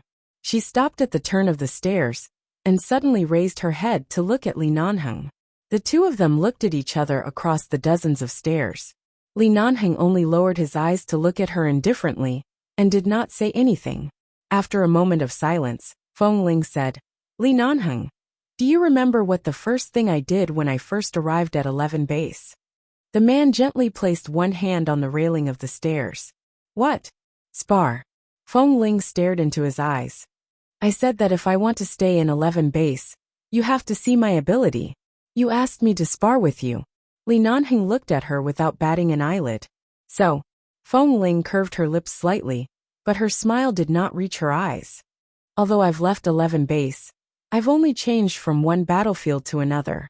It's been more than 2 years since I returned to the Feng family. I don't dare to say that I'm a business genius. I'm just working hard in the Feng family, but at least, I have a place in the business world. For this, perhaps I should really thank my ruthlessness and decisiveness. Otherwise, I wouldn't have become like this." Hearing the meaning behind her words, Li Nanheng did not respond to her mocking tone. He just stood there and looked at her. "Since I've changed battlefields, I should still maintain the rules and habits. After all, my wolfish nature and temper were all polished in 11 base. Even if I leave, some habits are still deeply rooted in me." Feng Ling's pink lips moved slightly. "For example, when I don't like someone, I also want to spar with him." Li Nanheng raised his brows coldly. Feng Ling still looked at him, and raised her beautiful eyes slightly. "Li Nanheng, in this new battlefield, do you want to spar with me?" Li Nanheng curved his lips, and casually placed one arm on the railing of the stairwell. He looked down at the woman who was looking up at him, and seemed to have accepted her invitation to play. "And what do you want to spar with?" A month later, at the Washington Financial Conference, whoever gets $1 billion of financing first will win. Feng Ling's eyes were bright. Li Nanheng smiled again, and his dark gaze fell into her eyes. "What are the chips? What's the price for winning or losing?"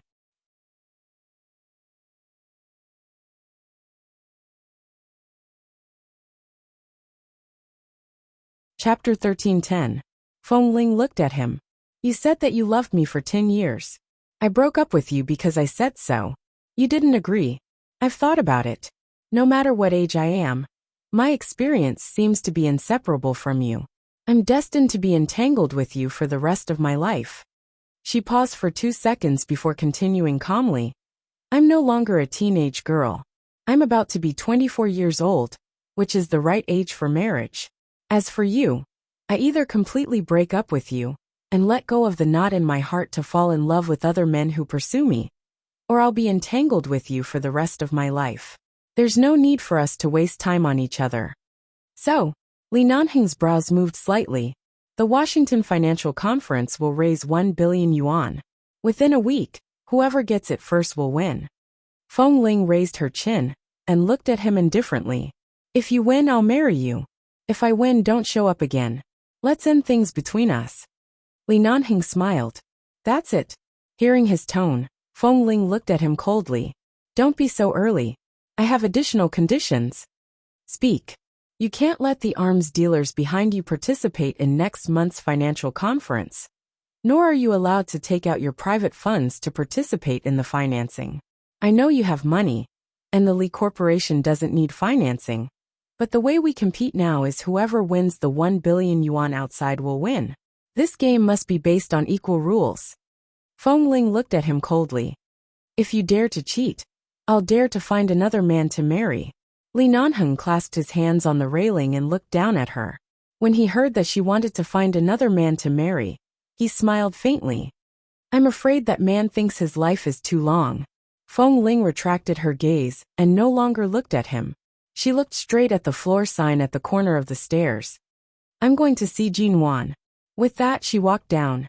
Listening to Feng Ling's footsteps in the stairwell below, Li Nanheng withdrew his gaze from the stairwell, picked up his phone, played with it in his hand for a moment, and turned to walk out.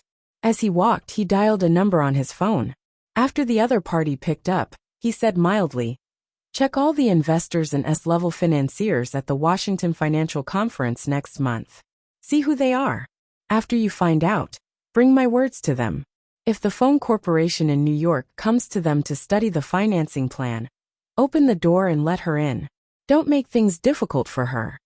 After giving a few simple instructions, Li Nanheng hung up the phone and turned back to see Qin Sighting leaning against the door with his arms crossed and looking at him with clear and meaningful eyes. Li Nanheng threw the phone back into his pocket and walked over. The enemy has collapsed. Of course. Qin Sighting smiled and glanced at him. I just went to the safety passage and heard a few words. Li Nanheng remained silent. You clearly know that this is the bottom line that she has set for herself. Either she stays with you, or she breaks up completely. Although it is indeed in line with her personality, you only have a 50% chance of winning, after taking into account her additional conditions. If you lose, I'm afraid that she will never turn back. But you, on the other hand, not only did you not make things difficult for her, you even asked the financiers to open the door for her. What, are you trying to personally send her away? Li Nanheng put one hand in his trouser pocket and asked instead of answering. If Shi Niange were to play this kind of game with you, would you choose to let her enjoy the pleasure of revenge in this game, and let her vent and be happy? Or would you choose to fight her head-on, and let her taste the taste of failure? Qin Sighting raised his brows. You've seen through her. Li Nanheng sneered. It's not like I've done anything unforgivable. If she's angry, I'll help her vent her anger. If she's unhappy, I'll let her take revenge until she's happy. The first 13 years of her life were all messy and blank. In the last 11 years I was there. No one in this world knows her better than me. Qin Sighting snorted. Look at your smug expression. It's as though what she said earlier wasn't a sparring game, but a promise to marry you and become Mrs. Li. Li Nanheng smiled. The moment she spoke, she was already. You're very confident. It's not confidence. It's the truth. The cenotaph was just a name.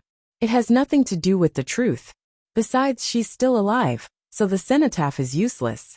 You should know this. Of course.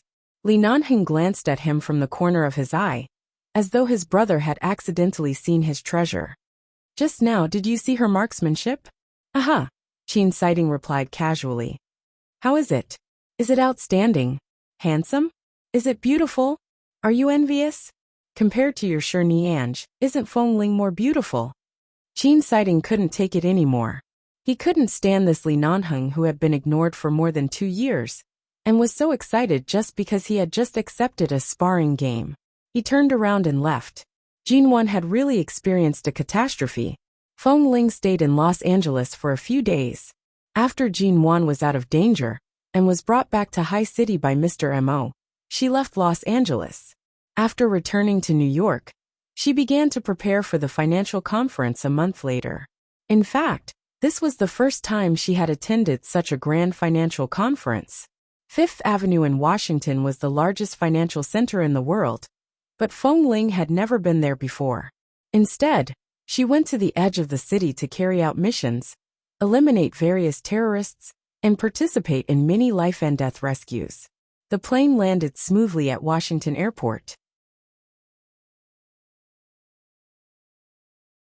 After leaving the airport, she took a bus to the city. Fengling sat in the back of the car and closed her eyes to rest.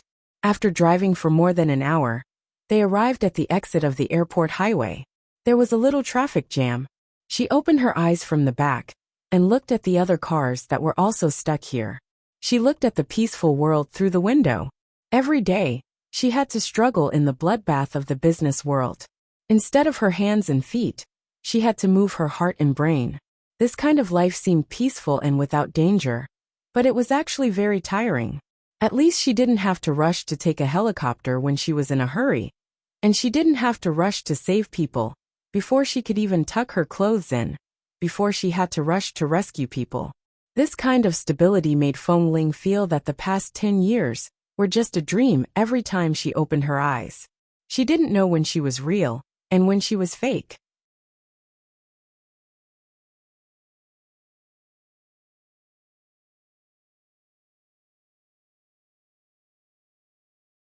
Chapter 13:11.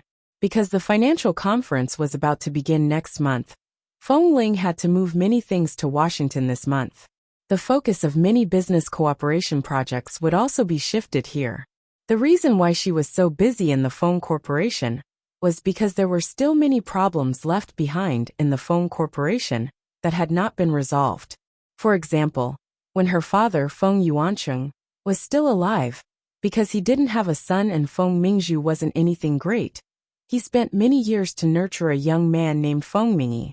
It was said that this Feng Mingyi's family background was ordinary when he was young, and he relied on his own abilities to make a name for himself.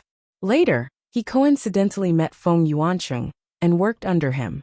Step by step, he spent nearly 10 years to become the general manager of the company. Later, this Feng Mingyi acknowledged Feng Yuancheng as his godfather. Everyone in the Feng family thought that this person would definitely take over half of the Feng Corporation in the future.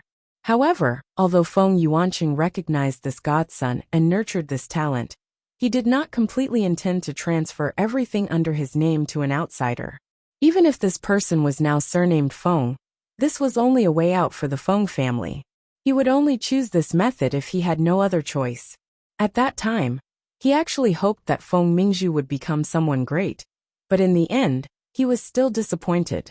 Feng Mingyi was very good at observing people's expressions. His foundation in the Feng Corporation had been stable for many years. When he gradually realized that Feng Yuancheng only treated him as a spare tire, he was unwilling and gradually had ulterior motives. Feng Yuancheng sensed it, and directly sent him to a subsidiary to manage matters. After 3 to 4 years, this subsidiary had already been separated from the company by Feng Mingyi, and became a company under his own name. It no longer had anything to do with the Feng Corporation. Furthermore, this subsidiary was growing larger and larger. Right now the headquarters of this company was in Washington.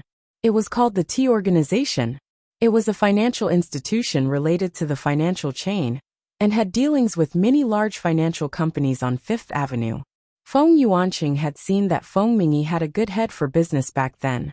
In the end, he had tacitly agreed to let Feng Mingyi separate himself from the company. He only hoped that he would be able to live in peace in the future. At least he would have a godson that he was not familiar with. However, Feng Yuanqing also knew that Feng Mingyi was unwilling to give up. The Feng family, this piece of fat meat that was about to be in his mouth, was actually taken away in the end. The news of the return of the second daughter of the Feng family was what made Feng Mingyi the most unhappy. The Feng family's last hope had been shattered.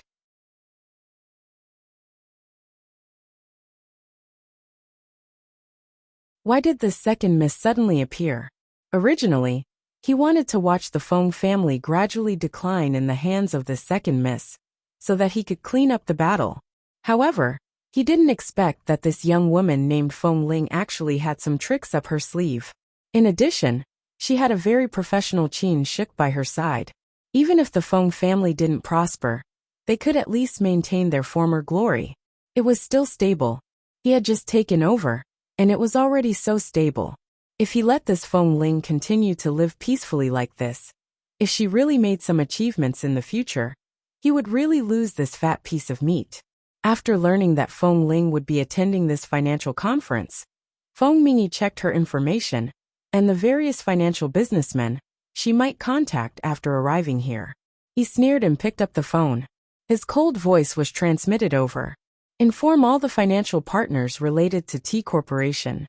From now on, no one is allowed to accept the Feng Corporation's orders. If you find any clients related to the Feng Corporation, snatch them for me at all costs. It doesn't matter how much money you spend. In short, don't let her stand in this financial conference. She can't get a single cent. Yes, I'm going to cut off the Feng Corporation's path. You should know what to do. After saying this, Feng Mingyi hung up the phone without hesitation. Qin Shuk had just followed Feng Ling to Washington. When she heard the news about the T Corporation, her expression was extremely ugly. It was obvious that they wanted to kill the Feng family at this financial conference. They wanted to break Feng Ling's arm before her wings had fully grown. Furthermore, they didn't hide anything at all. Their goal was so obvious. Back then, Chairman Feng shouldn't have been too kind to that godson. After Qin Shuk told Feng Ling about this, she sat by the side and complained. Feng Ling didn't say anything. She didn't know much about Feng Mingyi. She only learned about it when she investigated the personnel changes and the various companies after returning to take over the Feng Corporation. However, at that time, she was busy with other more important matters and didn't consider whether this person's existence would affect the company. Now it seemed that her father had really let the tiger return to the mountain. He was in such a hurry to force her to return to the Feng family. On his last breath, he had to think of a way to find someone who could help her decide and choose the path to return to the Feng family for her.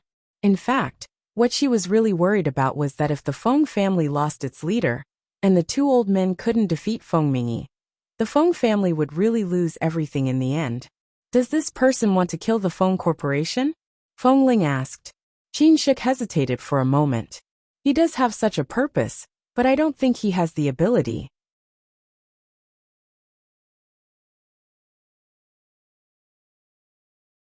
Although the T Corporation has been in Washington for several years, it is still just an organization.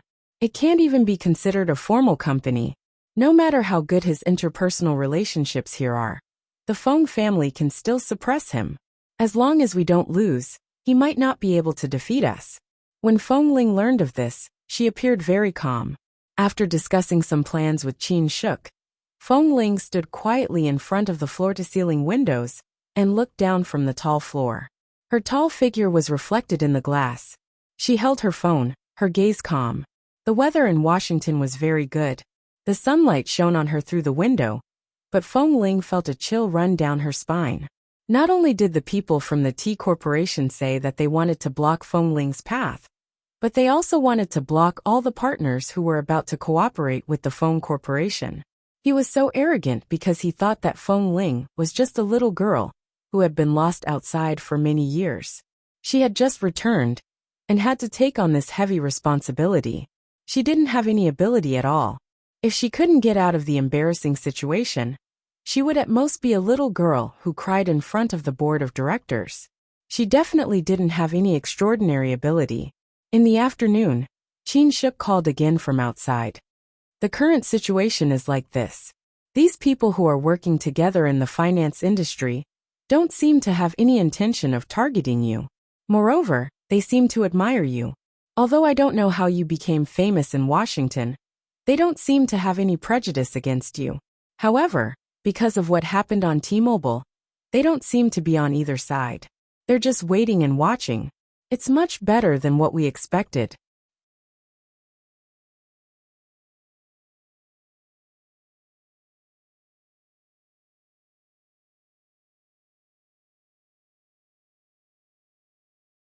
Chapter 13:12. All right, I understand. I'll be prepared. Feng Ling's voice was patient and gentle on the phone. Qin Shuk, who already knew her very well, knew that she needed a moment of peace behind her strong indifference. After hanging up the phone, Feng Ling remained standing in the same spot. The large office was empty, and it seemed that only her own breathing could be heard. Then her two phones kept ringing, announcing the official start of the tug-of-war between Feng Mingyi and her. Feng Ling turned slightly, and her long eyelashes fluttered with her movements. Then she expressionlessly picked up the phone that kept ringing. CEO Feng, the relevant personnel in charge of the financial investment department are all clamoring to see you. The assistant's voice came from the other end of the phone, accompanied by noisy chatter. Feng Ling's eyes were cold. Let them in. In less than 5 minutes, more than a dozen heads of the relevant departments walked into the office. They looked at each other, but they didn't know who to speak first. The financing in Washington is probably difficult. Furthermore, some of the deals have been refunded. The Feng Corporation's stock has begun to fall. Our old partners are also under pressure from Tieming. They called us to inform us that the contract will not be renewed after the end of the contract. A supervisor frowned and said, CEO Feng, you've only taken over the company for less than a year, and now you've encountered such a big obstacle on your first time attending the financial conference. Do you have any good plans? You can't let so many of us stay here to drink the northwest wind. Right now it's only Tieming's words. As for those partners, they are indeed the ones that the Feng Corporation doesn't plan to continue working with. We haven't even obtained the important financing that can be used. Are these bits and pieces of pressure enough to make us lose control? Feng Ling said coldly. The supervisors, who originally thought that she was in a mess because of this situation, saw that she didn't seem to panic at all.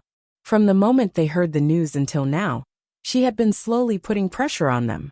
Everyone thought that Feng Ling wouldn't have any ideas, but from the looks of it, although Tieming's matter would snowball, this snowball clearly wasn't much of a threat to Feng Ling.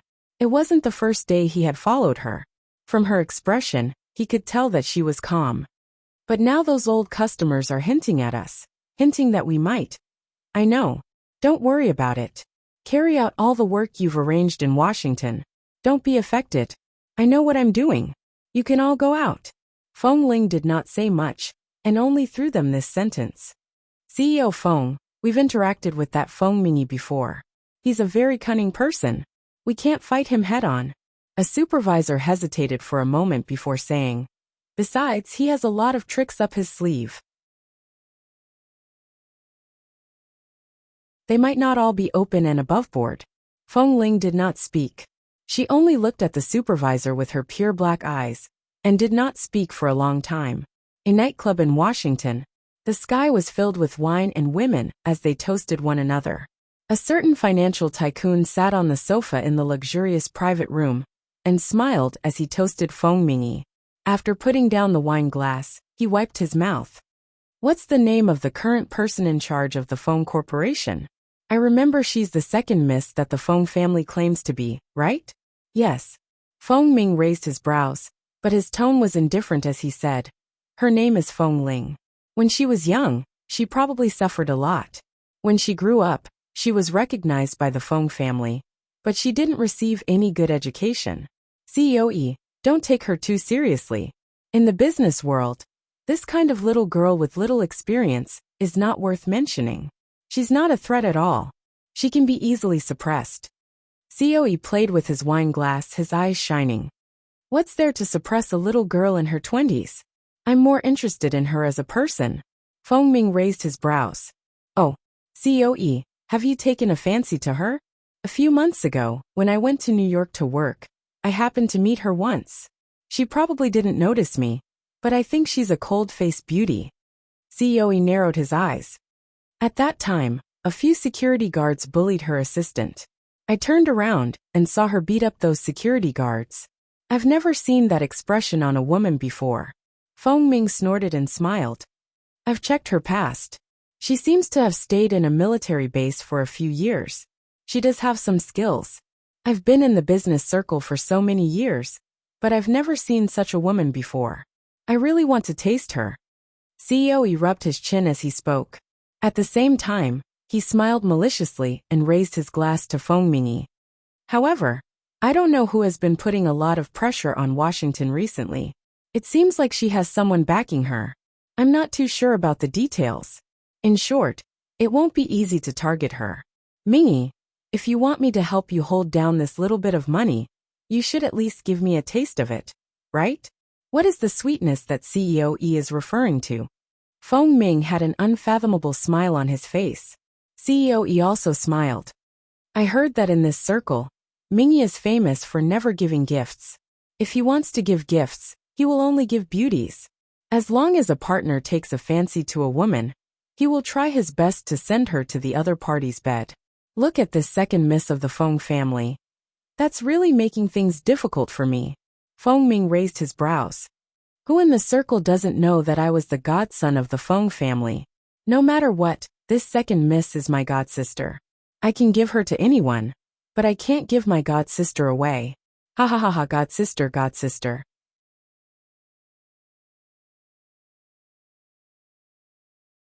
She's not related to the Feng family by blood. It's been a few years since I last contacted the Feng family. Now I want to personally pull this godsister down. Why do I care about this? COE smiled. I reckon that this kind of cold-faced beauty is still a virgin. After all, no one can get close to her. If you like her, you have to do it as soon as possible. Otherwise, if she stays in the business circle for a few more years, who knows how many hands she'll have. Besides, since she has a relationship with the Feng family, I can coax her no matter what. When the time comes, think of a way to send her over to me. This way and that way, make her more obedient, right? COE said as he gave him a few looks. Feng Ming curved his lips and played with the wine glass in his hand. It's not that there's no way. It depends on whether COE's sincerity is worth the risk. This time, the biggest financing channel is in my hands. It's at least 1 billion yuan, COE said confidently. COE said confidently. As long as I don't release this sum of money, her trip to Washington will be in vain. Is my 1 billion yuan sincere enough? Okay, deal.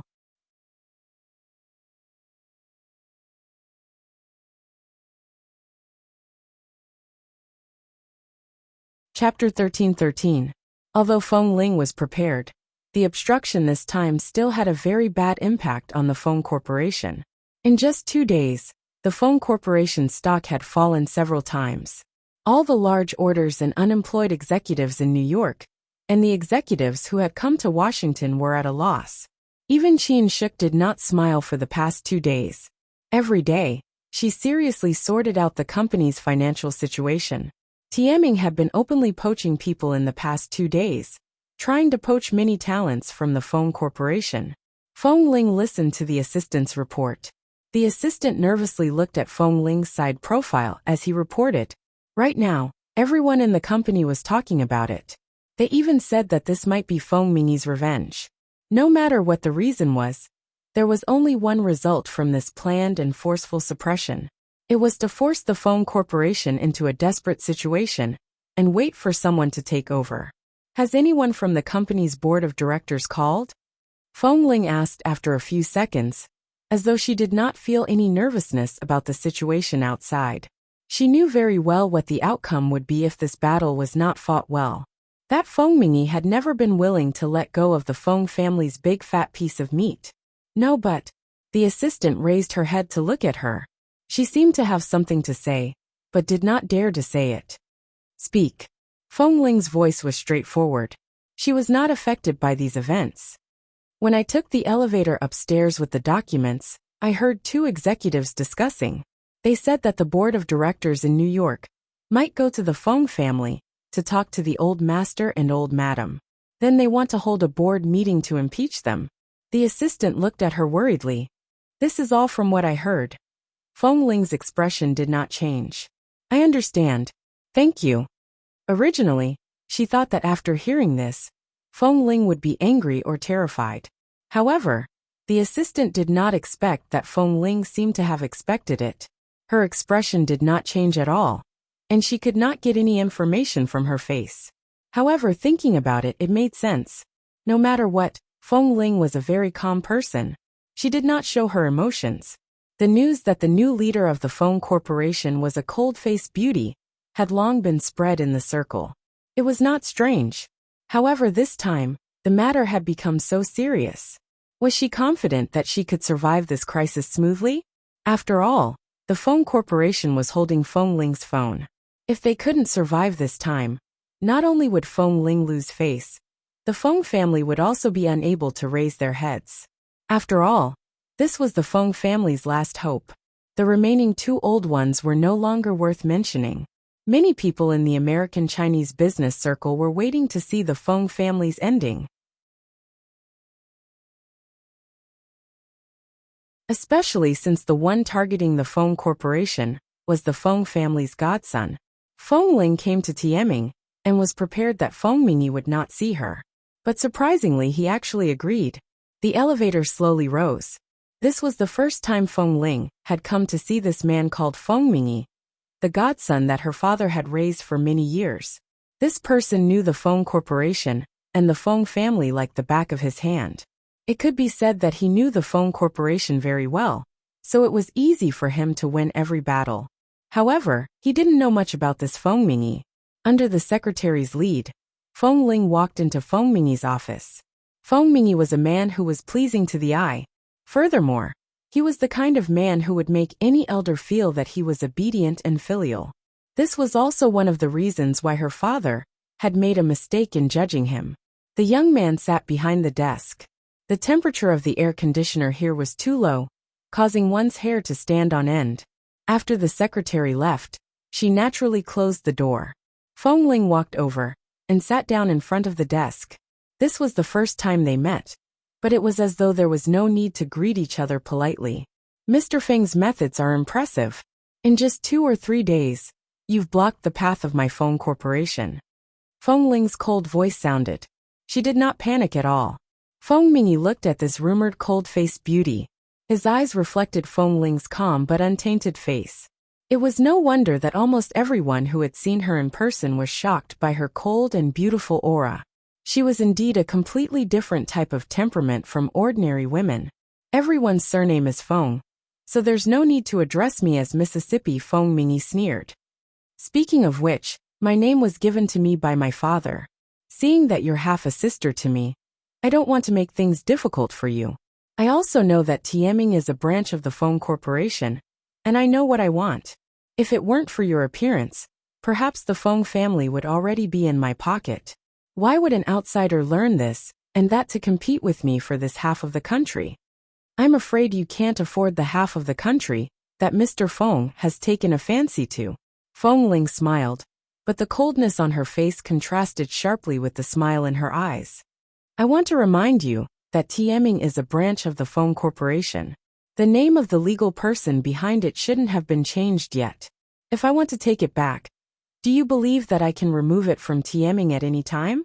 Hearing this, Feng Mingyi only smiled. I thought you came here today to beg for mercy. Beg for mercy? Did you do something so extraordinary that you need me to beg for mercy? Feng Ling's voice was not as soft as an ordinary girl's. In this seemingly calm but tense environment, it added a hint of coldness. I'm afraid the person who can make me, Feng Ling, beg for mercy hasn't been born yet. Mr. Feng, don't take your little tricks too seriously. Why, do you have other tricks? Or can the Feng Corporation, which has no backer for a long time, find some backer? As far as I know, CEO E, who has the highest financing channel and the highest amount of money at this financial conference, hasn't even come into contact with anyone yet. CEO E and I have been friends for many years. If I don't speak, do you think he will give me a single cent? Hearing Feng Mingyi's confident attitude, Feng Ling's cold eyes turned even colder. CEO E? Initially, she had received news that the person in charge of the highest financing channel was not the CEO E, but it was clear that because of Feng Mingyi's tricks, the person in charge had changed. Yes, I'm afraid I'll have to disappoint Miss Feng. Feng Ming raised his brows and looked at her. Something happened to the previous person in charge recently, and he fell. The person who came up was changed. He has interacted with the previous person, but CEO E has never interacted with him. Do you think you have any chance of winning?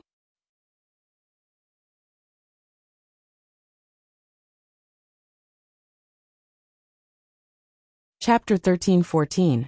What makes Miss Feng even more disappointed is that I, Feng Mingyi, have never been an unyielding person. All the assets and family business under my name should have been mine.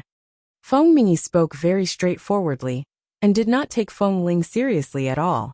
He was too lazy to even lie. If you're just greedy for the position of CEO, I can allow you to continue sitting here. But other than that, don't even think about getting anything else. Otherwise, Feng Ling looked at him without any fear in her pure black eyes, as though she had seen through his thoughts. Seeing that she did not show any signs of softening her attitude, Feng Mingyi narrowed his eyes. He did not say anything, but he looked at her meaningfully. Mr. Feng, I'm afraid you've misunderstood my purpose today. Oh, then why are you here today? Could it be that you're just here to see me, your godbrother? I just want to invite Mr. Feng to bet with me today. Feng Ling smiled. This was the perfect counterattack to Feng Mingyi's arrogant attitude. Bet. What are you betting with me? The chips in your hands don't seem to be stable, and I can easily snatch them away. Bet. Do you have the capital? Feng Mingyi leaned back against the leather chair. In short, I can't play any tricks. Are you afraid, Mr. Feng? Seeing her attitude, Feng Mingyi's challenge factor was aroused. He narrowed his eyes and looked at her with interest. In this business circle where everyone had ulterior motives, it was rare to see someone with such clean eyes. And she was a woman. Putting aside his past with the Feng family, just by looking at her, he really wanted to dirty the pure things in her eyes. How did such a person survive in the business world? Let's bet that I'll definitely survive this time. How about it? Feng Ling's voice was as cold as clear water. Although she did not miss any of Feng Mingyi's expressions, she did not have any extra reaction.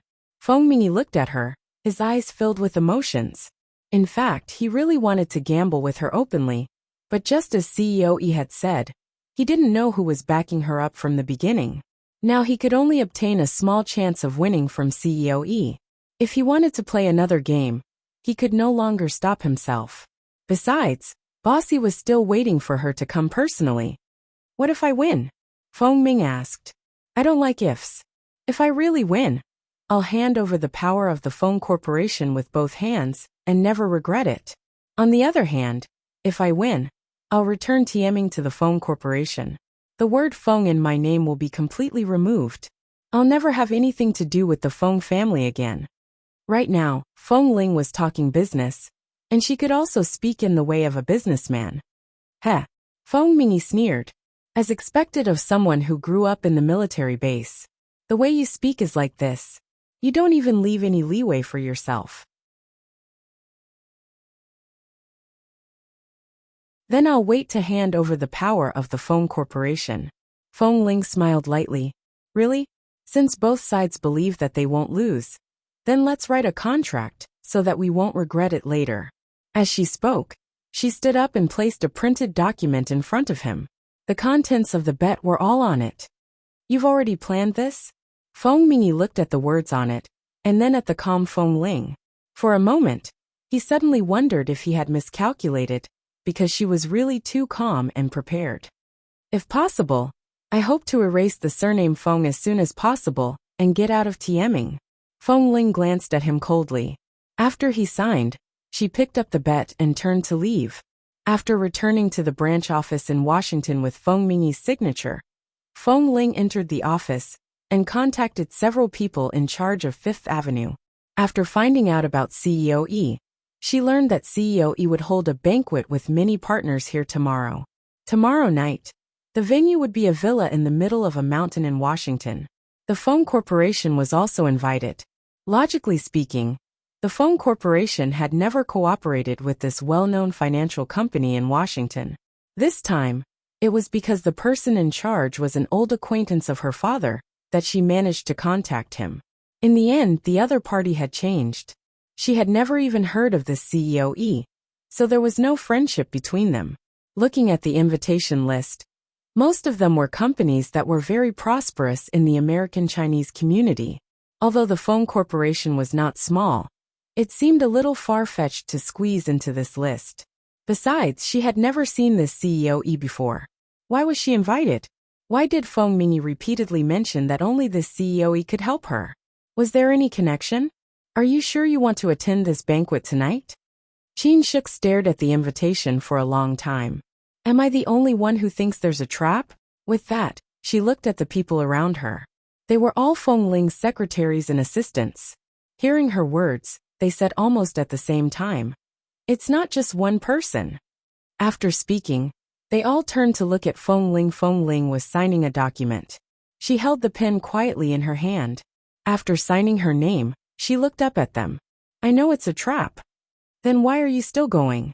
Feng Ling pushed the signed document forward and said lightly, "I know what I'm doing. Don't worry. If anything happens, I won't be the one to suffer." Qin shook. "But we're in the business world now. It's no longer the circle where we fight and kill each other. Those people rely on force. If someone takes a fancy to them and drugs them, what else can we do?" Feng Ling raised her brows. "That reminds me. So?" Qin Shuk looked at her. "You think it's possible?" "Yes," Feng Ling said lightly. "I have to go even if I do." Qin Shuk could see that he had made up his mind. She gritted her teeth in anger. "Are you crazy? You know that they have ill intentions towards you. If something really happens, you won't even have a chance of protecting yourself. It's too late to run to a deserted place like the mountain villa. Even the police can't catch up." After speaking, she saw that Feng Ling did not say much, nor did she explain anything. Qin Shuk picked up her phone and quietly flipped through the address book as she walked out. When she found the name, she walked to the door and was about to make a call. "Shuk, who are you calling?" Feng Ling's voice suddenly came from behind. "I rushed to the hospital at 2 in the morning.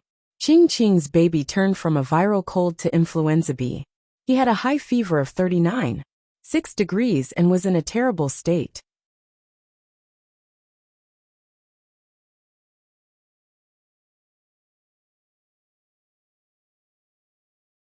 Chapter 13-15. Qin Shuk paused. Before the call went through, Feng Ling had already stood up and walked over. She lowered her head and saw Li Nanheng's name on her phone. Seeing that she had been caught, Qin Shuk could only mutter awkwardly, "The police can't rush over, but at least Li Nanheng can." Feng Ling pulled her phone out of the address book and threw it back into her pocket. "You're not allowed to call him. Why did you inform him about me? I'm doing this for your own good. I'm afraid something might happen. If there's really a problem, even I can't handle it myself. It'll be too late to call anyone." Feng Ling gently patted Qin Shuk's pocket and looked at her deeply for a while. Qin Shuk was speechless for a moment. She could only nod. "All right, I understand. I won't mess around. I trust you. I know that not many people can beat you, but you still have to be careful." Feng Ling responded and returned to her desk to work, as though there was no banquet to attend tonight. It was as though nothing had happened earlier. Before going to CEO E's villa, Feng Ling left a message for Qin Shuk. If she called her at 8 p.m., but couldn't get through, she could call the police. After that, she drove to the villa on the mountain. It couldn't be said to be deserted. At least, it was a very prosperous, wealthy area in Washington. Many rich people here were used to living on the mountain. They enjoyed a luxurious life while breathing clean air in a good environment. Mid-mountain villas were the norm for rich people. There were many villas of this type nearby, and the parking lot at the foot of the mountain was also luxurious and large. Looking at the cars that had just parked in, It could be seen that the people who were invited here today were either rich or noble, and not ordinary people. Feng Ling sat in the car for a while, and sent her phone's GPS location to the company's computer. Today, she was not wearing the suit she usually wore in the company. Instead, she was wearing a white and blue shirt that was a combination of casual and sports style. It was very comfortable, and she was wearing a pair of white flats. The biggest advantage of this dress was that she could hide things. For example, she could put some small and precise daggers or blades in her sleeves and pockets, and she could also hang some things around her waist. After preparing everything, Feng Ling got out of the car and walked up. At the same time, Los Angeles, the Li family. It was rare that the 4 elders of the Li family had been in good health recently. No one had to lie down and sit to recuperate. It had been more than a year since they had gathered to play mahjong together. Today they finally got together, so the game was set up. The 3rd son of the Li family said as he touched the cards, "I heard that Nanheng has been frequently appearing in New York recently. These few days he seems to have contacted Washington. Why? Is the Li Corporation going to expand there?" The 2nd son of the Li family smiled. "Expand my ass. What else can he do in New York? Aren't you going to chase after your wife?" Lao San raised his eyebrows. "Oh, I had a stroke a while ago and was hospitalized. I was muddle-headed for a few months, and almost forgot that Nan Hung hasn't gotten his wife yet. Why? It's been so long, and there's still no news?" Then 2nd brother, 3rd brother, and 4th brother looked at Li Junyan. Li Junyan expressionlessly played a card. "Let him chase after his own wife. Why should we old men worry about it?" Lao Si said with a smile. "I don't think we should ask him to change the target. He's been fighting with that Feng Ling for so many years, but there haven't been any sparks. Perhaps it's just fate." Li Junyan snorted. "I want him to change his target, but does that brat look like he'll listen to me? That girl Feng Ling is good and a proper lady of the Feng family, but her temper is really like an iceberg. Even if she really marries into the Li family in the future, I don't know if she will have a good attitude to show her filial piety." Lao Si then clicked his tongue. "Touch. Hey, don't snatch it. Mine, I'll touch it." "That's not necessarily the case. It's not the first time I've seen that girl." Li Junyan touched the cards and said, "She's a good child, but her childhood experiences have made her habitually wary of others. I've also asked a few members of 11 Base, who often come into contact with her. In fact, she's a very careful and caring girl, but she's always a little introverted. Instead of letting a granddaughter-in-law who whispers sweet nothings to me all day long show up in front of me, and not letting this kind of child, who will say what she has to say and stay by herself, come over, I'll be able to live more peacefully in the future." "It seems like you've already made up your mind about this granddaughter-in-law?" 2nd elderly smiled and said, "Then it seems that Nanheng has to work harder. Otherwise, when will I be able to hold my great-grandson?" I was wondering why Nan Hung was suddenly so obedient and willing to return to the Li Corporation. It was all because he made a bet with me that if I couldn't hold a great-grandson within a year, he would obediently scram out of the base and go to the Li Corporation to manage the company for me. In the end, don't talk about a year. This brat hasn't let me hold a great-grandson for 2 years. Seriously, since he was young he could do anything. Why did he fall for such a difficult wife? My hair is already white. How many years can I wait? I'm already half a foot in the ground. If he really insists on marrying that girl Feng Ling, why don't the few of us help him?" 3rd elderly said with bright eyes. 4th elderly sneered. "Come on. It's not convenient for us to interfere in the matters of young people. It's normal for young people to quarrel. Besides, with Nanheng's temper, only Feng Ling can suppress him. It's rare to find someone who can control him. Let him suffer there. Nanheng has gone to Washington now." "Yes, he went to Washington to chase after his wife again. Tsk, I think Feng Ling is his fate.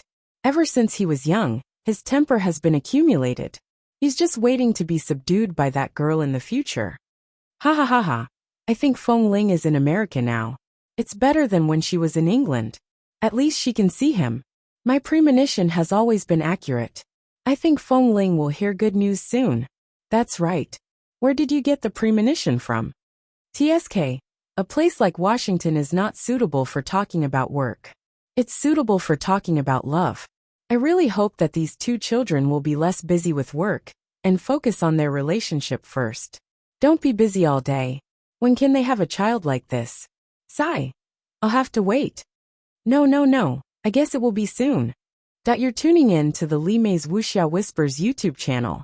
We're so grateful for your support, and don't forget to subscribe to join us on this incredible journey through captivating stories. Your generosity through donations truly makes a world of difference, as it's the primary source of revenue that allows me to expand and enhance this channel for you. Thank you from the bottom of my heart for being a part of this adventure.